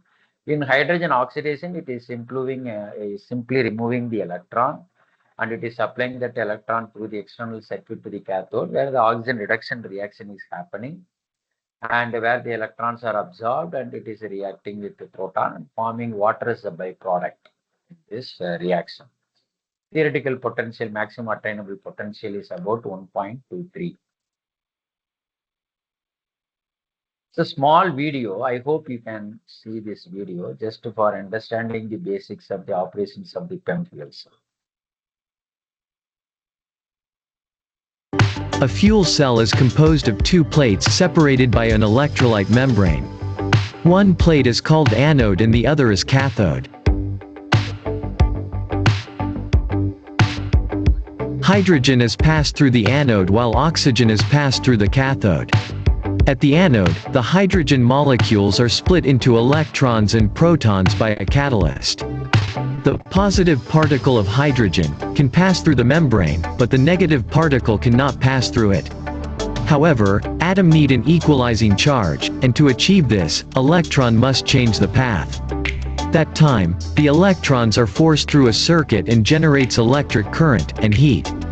The end product of this reaction is water, H2O. At the cathode, the hydrogen protons, electrons, and oxygen combine to produce water molecules. Due to the lack of moving parts, the cells are highly reliable and its operation is silent. I hope you could understand the basic operations of the fuel cell, hydrogen oxidation and oxygen reduction reactions in the anode and the cathode side respectively. The functional parts are this is a basic part: membrane, anode. It's its own HOR electrode, and cathode is a ORR electrode. Here fuel and oxidants are supplied, hydrogen and air or oxygen, and the electrochemical reaction is happening. Proton transport will be there, and the electron transport through the external circuit, and the water removal on the cathode side. And in turn water removal will also happen in the anode also. There will be a back diffusion of water from the cathode to the anode. And here in the basic architecture of the membrane electrode assembly, the first part is a GDL. I have a small video which is depicting the function of the GDL. The GDL is a porous material that ensures the reactants, in this case hydrogen, diffuse to the catalyst layer. The GDL is made of carbon fibers, and in this scene represents a scanning electron micrograph image. The GDL is typically wet-proof with a Teflon coating material to ensure that its pores do not become congested with liquid water. In this way, the GDL assists in water management by allowing an appropriate amount of water to reach. So it's a basic function of the GDL, and the next one is the catalyst layer, the platinum catalyst layer. Let us see what's the role of this catalyst in the anode side, hydrogen oxidation. Nanoparticles of platinum. Hi. How's it going? How are you? This is the hydrogen chamber. Here it comes. Huh! I split electrons off from the hydrogen. The electrons flow out in a current, and that's electricity. This is what happening in the anode side. Then it is there will be a membrane side. Here there is a proton transfer, hydronium ion transfer inside the membrane. In the beginning of the video, one hydronium and one water molecule are marked. During the simulation, the two molecules come close. After some forward and backward vibrations, finally the proton is transferred of the membrane to the proton conductivity. Extension of the reactive force field to the hydroxyl groups of the membranes allow us to simulate the dissociation process of these groups. By a slight change of the bond strength within the hydroxyl, any desired acidity can be simulated. In the video, so here in proton transfer, it is not simply a proton transfer. H plus is combining with the water and forming H3O plus hydronium ion. So the hydronium ion is transferred inside the polymer network. So it's a very simple process. If you have a proton, the negative fixed charge site in the membrane polymer network will be negative ion, SO3 minus, sulfonyl group. This sulfonyl group is attracting this H3O plus and is transferring inside the polymer network. It is what happening in the proton exchange membrane. Then after the proton transfer, you can see the function of the catalyst, the same platinum catalyst in the ORR side. This is the oxygen chamber. Here come the positive hydrogen ions. And their electrons. And here's oxygen. I shake the oxygen atoms and split them in two. Take an oxygen, two hydrogens, and the electrons. And look! We've got H2O! Plain old water. So this is a main function of the different components in the membrane electrode assembly of the PEM fuel cell. The Y hydrogen, the hydrogen gives the highest efficiency and the fastest response, rapid startup, no carbon emission, very high reaction rate on platinum, high cell voltage and 0.7 voltage practically, no carbon buildup or poisoning. Other fuels drastically reduce the performance or damage the cell. Why only a hydrogen? The proton conduction, the hydrogen gives H plus to the membrane. Catalyst compatibility will be there. Platinum works well for hydrogen and it will be poisoned by other gases. Low temperature requirement. Hydrogen reacts fast at low temperature. No reforming needed for the direct use of hydrogen. Clean reaction. Only water is produced as a byproduct. Main reason is the useful specific energy of the fuel cell system is about 400 watt-hour per kg, right? In 1 liter, it is a 3 watt-hour. That is the reason why the fuel cell systems using hydrogen is more compatible and high energy density than the other energy systems compared to batteries. Regarding the hydrogen safeties, I hope there will be the flammable range is 4% to 75% is a flammable range. It needs an external ignition source. Its temperature, it is ignition, auto ignition temperature is about more than 500 degrees centigrade, right? So if the spark auto ignites the hydrogen, if there is any temperature at more than 500 degrees centigrade, any spark, If your hydrogen percentage is between 4 to 75 in any atmospheric air, it will catch the fire. So that is the flammable range. So nominally it should be less than 4%. More than 75 is also no problem, because more there will be a less oxidant for the reaction. In 4%, there will be a deficit of oxygen. So the range is 4 to 75% is a highly ignible range. So compared to other fuels, say LPG, petrol, and diesel, its flammability range is given 4 to 75, 2 to 10, 1.4 to 7.6, and diesel 0.6 to 7, kerosene 0.7 to say 6%. So the auto ignition temperature is 500 for hydrogen compared to the other fuels, but it is a highly flammable. It is a very highly flammable and dangerous compared to the other fuels. That is the reason why its risk factor is more. And the whole globally they formed the safety norms for the hydrogen storage and the transportation. Risk factor is very high. So there will be a small video projection is showing the hydrogen accident. You can see its level. Though experience with natural gas has shown that a failure of the pressure relief device is extremely rare, the results of such a failure would appear like this.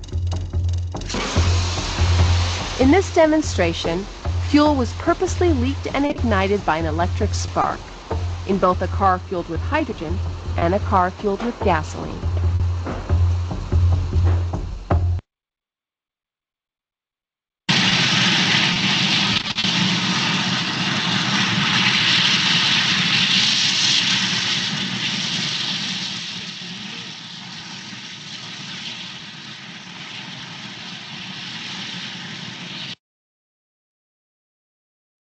In the above two incidents, you could observe the level of oxidant with the hydrogen.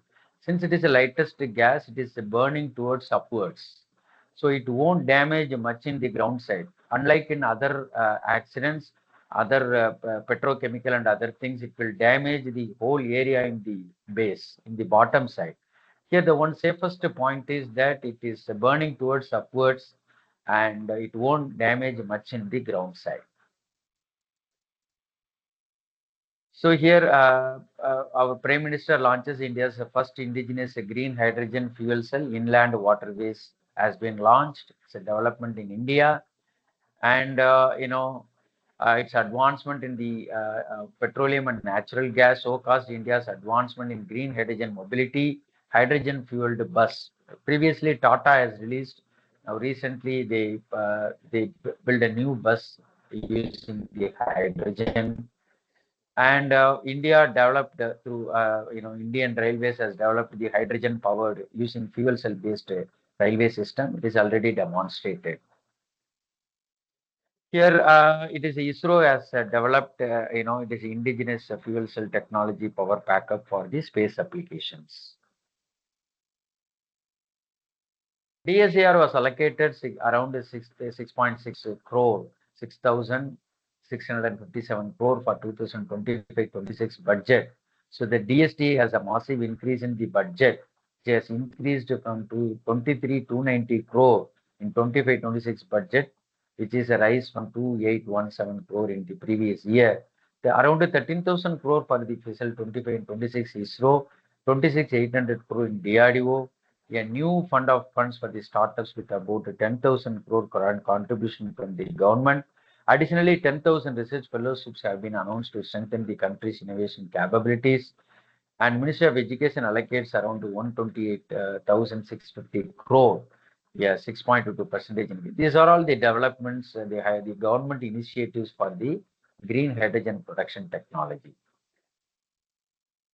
MNRE an outlay of 17,490 crore up to 29 and 30 budget, incentive for manufacturing electrolyzer and the production of green hydrogen.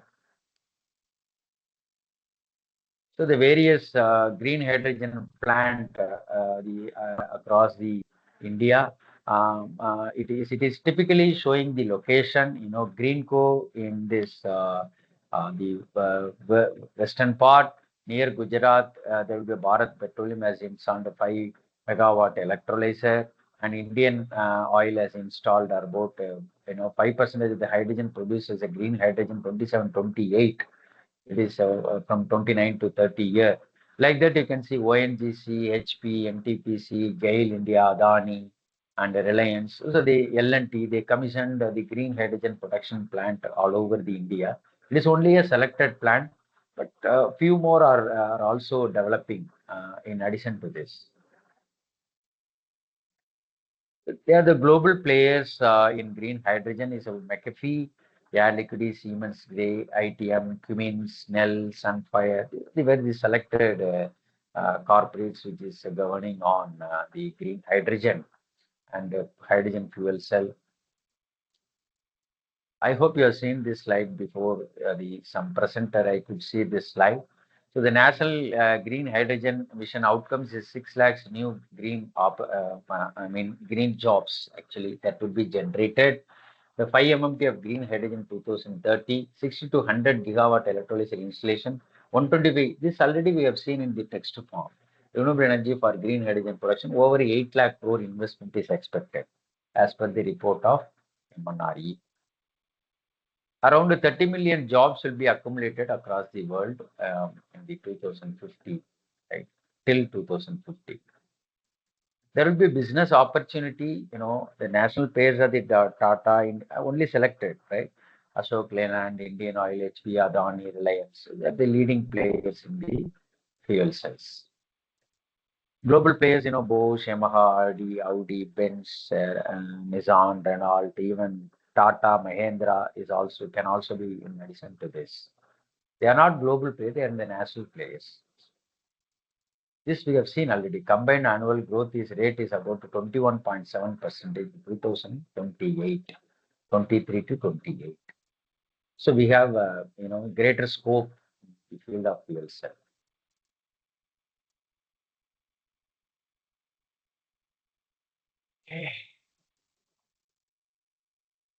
So we do provide the training for all the professionals, teaching staffs and research scholars, students to gain their expertise and focus their skills. We do provide the advanced training for them. These are some of the screenshots who have undergone the training in our facility. Some international international faculties are also taking a training. We do the training in the colleges, universities, industries, and many industrial engineers have undergone the training in our facility. Why this training? To get trained on par with the industrial standard, professional training to meet the present job opportunity in the field of fuel cell. For the faculties, you can fix your goal set and you can gain your expertise and you can do the experiment and you can publish a paper or patent. And you can write a proposal based on that, or you can be an entrepreneur. It all depends on your skill set. So it is possible through this training. Many faculties are getting advantage from this. So getting counseling for your project to get an idea to develop an academic curriculum to establish a new fuel cell hydrogen energy labs in your site. Even now I am at VIT, Vellore Institute of Technology, Vellore, for installing a fuel cell lab here. It worth about 1 crore. It is a third day, another 3-4 days I'll be here for installing the fuel cell laboratory. You can develop your skills to become an entrepreneur. So we have a basic modules, level 1, 2 and advanced. Level 1 is a fuel cell, 3 days, 25,000 is a chargeable. It includes the cost of the platinum, membrane and other consumables used for your training. Electrolyzer is about 2 days, 15,000. Advanced training is 50,000. It will be 5 to 6 days. In advanced, we cover a lot of things. I mean, fuel cell, electrolyzer, stack. The syllabus will be different. Yeah, thank you so much. If you have question, you do share.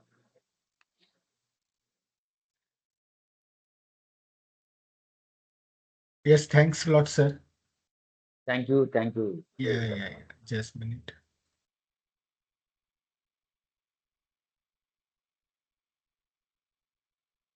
Yes, you can ask the questions. Participants can ask the questions.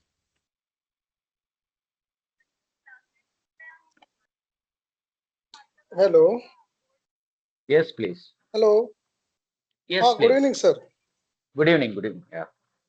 I'm having a couple of questions regarding today's session. Yes, please. The first question is that I learned that, or I heard that from the alkali metal group that lithium is the best suitable for the fuel cell or manufacturing the battery. But I could not that have the information regarding the hydrogen is highly volatile, and for handling purpose it is having very issues. Why that hydrogen or the many researchers are focusing on the hydrogen fuel cell? That is the first question. And another question is that many of times we have learned that that IC engine is directly compared with the that electric vehicle, that IC engine vehicle and the electric vehicle. We learned that very disadvantage of the IC engine vehicle, that it is the pollution created and etc. And advantages of the electric vehicle, that electric vehicle is nothing but the zero emission like that. But till we are going to compare that oil related, that what we have to comparing the hydrogen vehicle or hydrogen part. If it is a generation of the electricity, that nobody is telling that thermal power is nothing but going to replace with the hydrogen. So it is having any kind of the possibility that hydrogen is moreover, it can be replaced with the thermal power generation. That two questions. Yeah, in your first question, why hydrogen? I hope you know the specific energy density of hydrogen. Oh. In 1 kg, it is a 33 kilowatt. In 1 liter, it is about 3 watt-hour theoretically, right? That is the reason why the researchers and the whole world is focusing on the hydrogen energy. Energy density is more, and it is a highly unstable, so that I can easily take out an electron from its atomic structure. So that is the reason why we do. It is an unstable gas molecule and a high energy density gas molecule. That's it. The second question you have, you are trying to compare it with the electric vehicle and the thermal energy with the hydrogen, right? So, you know, in electric vehicle, if it is a battery, yeah, it is successful with the IC engine over IC engine. But the durability of the battery is a big question mark, but people are succeeding with that. That is true. But still it is in a dark area. But still we do drive with the electric vehicle. It will take another 5 to 10 years to know the real durability of the battery vehicle. But compared to IC engine, it is far better. That is true. But here in hydrogen, application of hydrogen in these areas, the hybrid vehicle is, you know, now it is developing now. Electric and IC engine and hydrogen and battery also, the people are using. So you know, using hydrogen in, I'm not getting your question exactly. Could you please come again with the second question? Yes, sir. Am I audible? Yeah, please. So many of times we have compare that if it is a electric vehicle is getting success or conquer the market, then we have to compare with the IC engine vehicle, that electric vehicles having the more advantage regarding the atmosphere and etc. But how we do the compare with that hydrogen is far better than replacing the electricity that producing with the help of thermal. Nobody is having any kind of the question regarding that electricity is also generating the pollution with the help of the thermal extent. Correct. So your question is? So question is that I agree. I agree with your statement. What's your question there? Yeah.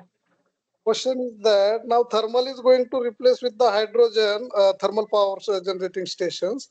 If it is going to replace with the hydrogen,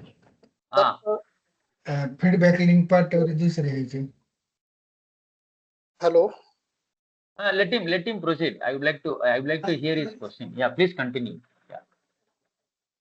So it is getting far result than replacing the electricity which is generating with the help of that specific with thermal and nuclear etc. Sir, actually, the energy density with respect to the atomic energy is totally different from the hydrogen energy source. But obviously, the hydrogen energy fuel cell based or hydrogen energy power plant is also there, is there. But we need, more infrastructure facility, and we need some, advanced level equipments for installing the hydrogen. It is highly combustible. So, with respect to the safety norms, the whole world is developing its infrastructure. So slowly it will replace. But suddenly I cannot replace the IC engine. I cannot replace a conventional power plant. Slowly it will be replaceable. That is true. But we need the infrastructure to be developed in the worldwide. That is true, right? But pollution compared to the atomic energy is okay, but the coal reformation and all, the pollution is there. That is the reason why the whole world is focusing on the hydrogen energy. But the thing is, to produce a green hydrogen, if we use a grid energy, then it is not advisable. Then you will be using the same polluting electricity only. So you have to use a renewable energy. If you could use a renewable energy like solar and wind, for the production of green hydrogen, then it is a purely green hydrogen. That is true. But for the fuel cell vehicle is concerned, hydrogen vehicle is concerned, it is mainly depending on the fuel cell. So if the fuel cell vehicles are concerned, the thing is, what is the source of producing this green hydrogen? It should be a renewable. If it is a non-renewable, then running a car with the hydrogen is it is not acceptable compared to IC engine. So its source of hydrogen is very, very important in considering the hydrogen vehicles. That is that is the reason why somehow it is a little lagging behind the battery vehicles.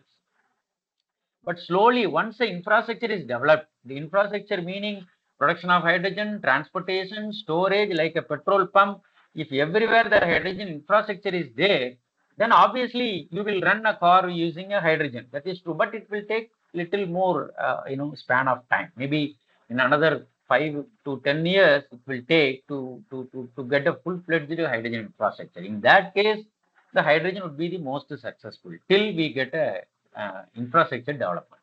So that's it. Yeah. As far as the battery and fuel cell vehicle is concerned, for low range of car, battery is advisable. For long range, like a truck, heavy truck, for long range, fuel cell is advisable. Technically, that's it.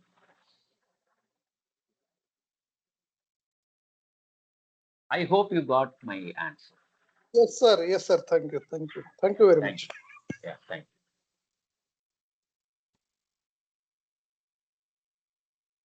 Sir, if we want to start the research on the membrane technology, what will be the prerequisite it will require in case of hydrogen fuel cells? You want to develop a membrane? Yeah. It is highly possible. 200% is possible. And as of now, to my knowledge and experience, there is no one in India who is a manufacturer of the proton exchange membrane. PM. I hope, Yes. PM. I hope you could be the first one to start the entrepreneur in the but it is very, very simple. It is not that much complex, right? Okay. If you do a small, small research work, then hopefully you can proceed with the proton exchange, membrane developmental technology. It is very, very simple. So compared to I hope the DuPont technology, Nafion, it's all over now, right? But still they shifted their business to some other domain. But the technology is very, very simplified now. Its cost is reduced, its functionality is increased, its durability is also increased. It all depends on the materials advancement technology. Previously, they were using Teflon as a backbone. Now they are using Teflon mesh as its backbone, right? So if the Teflon mesh is used as a, for the backup of the proton exchange membrane, durability is anonymous. Very high increased durability, and also mechanical stability is also more compared to the previous technology. So it is a very, very fast developing field, actually, very interesting field also. I hope if some of the people who are doing research in fuel cell, they might be aware of this. Previously, the membrane cost is about 1 square feet is 1 lakh or 1.5 lakhs. Now in around 20 or 25,000, you can get the same 1 square feet. You would have observed this same data in the fuel cell store also. It is possible. The cost reduction is because of this materials advancement technology. It is highly possible. The research scope is better. Your proposal scope is also there. Government is also funding a lot for this. You have a main industrial application scope. You have a greater scope on this. Research, business, and everywhere. It is a very high advanced technology as far as a PEM fuel cell is concerned. Okay. Sir, Okay, sir. hello. Hello. Yes, please. Yes. In line with that, I'm having one query. Many of times we are using the solid separator also. So what should be the better, Yeah. that membrane or solid separator? Membrane, sir. Membrane is better. Okay. Solid separator. See, the ion exchange is mainly dependent on the membrane focus. In membrane focus, the resistance will be very, very less. So conductivity will be more. Ionic conductivity, the electronic conductivity will be very, very good. In solid separator, the resistance is high. So that is a major difference. So obviously, the compact and the high energy efficient devices is only through the membrane technology. Yes, sir. Yeah, thank you. Yeah.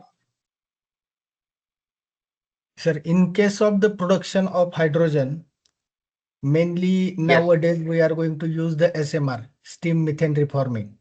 Okay, and the government is using most of the funds for the green hydrogen. Okay, if we compare the green hydrogen and the hydrogen which is produced through the SMR, there is too much difference in the cost if you observe the techno-economic analysis.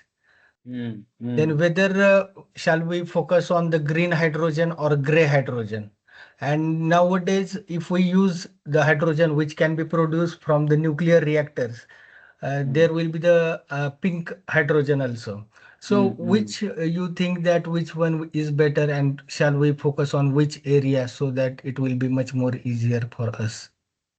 Sir, actually, if you want to start a business or research or anything, if you are cost effective, then you can focus on the gray hydrogen. So there is a separate consumers and application for the gray hydrogen. So there is a technology to convert the gray to green also. That is also possible. So the another one field is also developing. So application of hydrogen is wider, from the health to automobile, engineering, cutting, welding, purification, water, drinking water, hydrogen therapy, oxygen therapy, everywhere it is spreading its hand. So as far as hydrogen is concerned, you can select the field at any type of hydrogen. Even black hydrogen is also okay. But there you have to concentrate much on the purification. So you can change the level of one application level to the another application level. So it is not that which color code you are producing, but it is that it is the thing that what technology you are developing. So obviously, other than green hydrogen, the production cost is cheaper. But you can think of another way that how to purify it, how to bring it to the level of the other application, say gray to green or blue to green, whatever it is. Yes, sir. So But it all there are so many depends on the technology.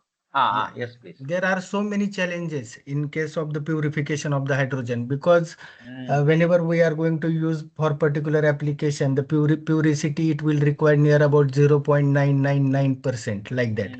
So how we can assure that we will receive the purified hydrogen? You mean to say how to test or how to produce? How we can purify that hydrogen? Yeah, purification, there are so many molecular sieving method is there, electrochemical method is there, special filters are using, but still in other steam reforming and other ethanol reforming methods, but there will be a CO content will be there. But the level of CO can be reduced, but it cannot be nullified. So in that case, that particular code of hydrogen can be used for the specialized application. If you want only a green hydrogen, the only available technology in the world is a PEM, proton exchange membrane electrolysis. That is only one technology. But people are claiming other technology, but I do not know personally how far it works for green hydrogen. But the thing is, when you are using electricity for PEM water electrolysis, that it should be a renewable energy. It should not be a non-renewable energy. That is a one condition as far as the government is concerned. So I cannot I cannot force you to work on the green hydrogen. It all depends on the what kind of research environment that you have, what kind of budget you have. It all depends on that. So if you have a very low budget, you can go with the alkaline. If you have a very low budget, you can work on the gray hydrogen. There is nothing harm in that. So if you are going to write a proposal, if you have a greater scope in getting the proposal, in that case, you can work on the green hydrogen. But most widely, the whole world is focusing on green hydrogen. It is not that you have to focus only on the green hydrogen, but there is some upcoming technologies to convert the different color coding into the green hydrogen. That is also possible. So many technologies are coming up. So in that case, the people are achieving near to green hydrogen. That is true. But you can do some literature survey, and you can even you can call me over at any time for regarding the same research. I can guide you properly. Okay, sir. And sir, one more question. Yes. If we go for the biohydrogen, which one is the better? Whether we focus on the biohydrogen or green hydrogen? Bio-derived hydrogen or what? Biohydrogen, which can be produced from the photolysis or dark fermentation, photofermentation, like that. Okay. That part I don't have much idea on that. Sorry. Okay, sir. No issue. Yeah. Yeah, one more, sir. What are the major challenges in the safety of storing the hydrogen at high density? Yeah, there is a major challenges is there for storing Because the storing is hydrogen. the major issue that what we come across. Yes, that is true. If you pressurize the hydrogen, if it is exceeding 4%, it is highly flammable. There will be a combustible form. That is true. Liquid hydrogen is also not possible. It will be very, very low temperature. That is also, it is out of scope. So storing hydrogen is nowadays people are using the pressurized hydrogen gas in these cylinders, composite cylinder or steel cylinder or anything. But that too, there is a pressure restriction. For automobile and all, you can pressurize up to 700 bar. As far as the government of India norms, you can store up to 300 to 350 bar only. So it is a safety norms, right? So it is the biggest challenge. Now, I hope you would have heard the metal hydrate storage. It is upcoming field actually. It is a very fast developing field. Previously, they were storing only 1 to 2 weight percentage of hydrogen in a metal alloy. Storing hydrogen in the metal alloy. In the highly porous structure, you can store the hydrogen, right? It is a metal hydrate storage. So in that case, previously they were working on 1 to 2 weight percent. Say for example, if you have 100 gram, 1 to 2 gram of hydrogen will be stored. 1 gram is equal to 11,000 liter. So it would be our, sorry, how much? Correct, 11,000 liters. So it is around 20 liter of hydrogen, 10 to 20 liter of hydrogen can be stored in 100 gram of material. So it is a metal hydrate storage. Now they brought to 6 weight percentage. So now some research journals are claiming that if the hydrogen storage is possible to 6 weight percentage, then it would be applied for the automobile application. I don't know how far they are going to do. That is what the research says. So metal hydrate storage is another very good storage option. And another thing is that methanol and ethanol, So if you store methanol, you can, hydrogen can be produced from the methanol reforming method. So you can store hydrogen indirectly in the form of methanol. So through methanol reformer, you can work out this hydrogen production. So the storage of hydrogen can be in the form of water, in the form of methanol, in the form of a gas in the metal hydrate, or in the form of pressurized gas in the metal cylinders or composite cylinders. Okay, sir. Sir, in case of, as you were expertise in fuel cells, yes, we are going to use the catalyst. Okay. So there are numerous catalysts are available. Each is having the different advantages and disadvantages. Okay. But is there any eco-friendly catalyst which cannot be harmed to the human being also?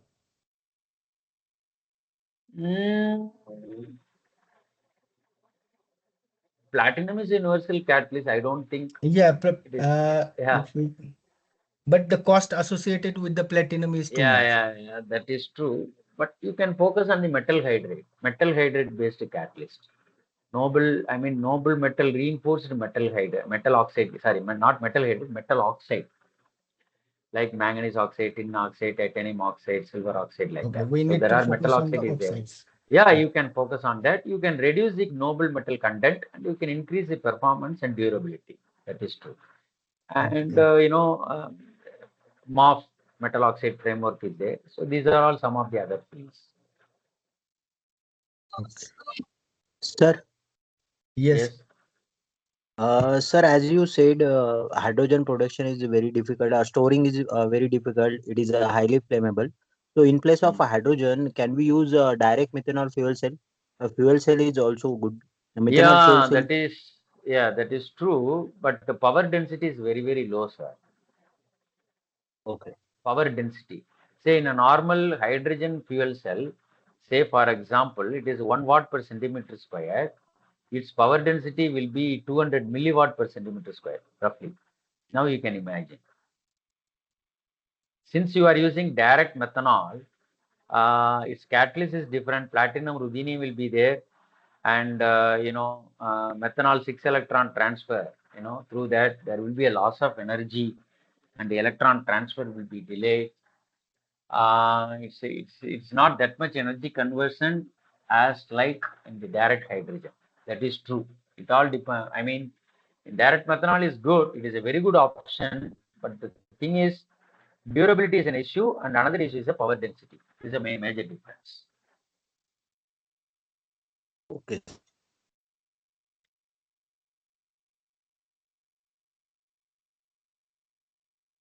Yes, any other question?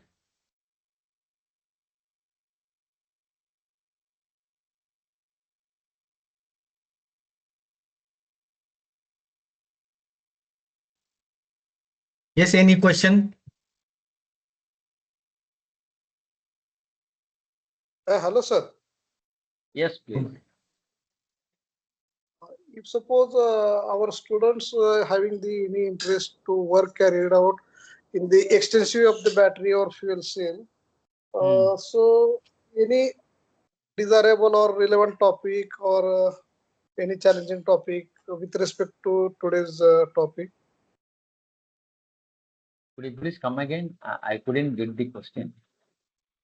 No, sir. His question is, being an academician, if we want to give the projects to our students, okay, can we go through this field, that is the hydrogen? Because in our university we need to create the model, that is the physical model. So is it possible to create that hydrogen fuel cell at our level, and how much cost it will cost for us? Yeah, that is. It all depends on your budget. Even I can help you out of it. Even we are doing a kind of business on that. So if you have if you have any budget, you let me know. I can plan for it. I can work out for you. No problem. It all depends on the budget. It depends on budget only. Okay. Budget only. Yeah, that is true. It is running from 10 to 15 lakhs to several crores. Based on the budget, we can make a plan. No issues. Especially for academic application. That is true. Okay. Okay, fine, sir. Thank you, Jadar. Thank you so much for giving this wonderful opportunity. Really, I'm sorry. Unfortunately, I was held up in an installation part. Yeah. Okay, sir. Nice. Somehow I couldn't, cooperate with you since in the afternoon. I was Yeah, busy with no some issues. installation work. So anyhow, I'm very thankful to you. Thank you so much. Yes. Thanks a lot, sir. Thank you so much. Okay. So today we will stop here. The session is over. I declare that the session is over.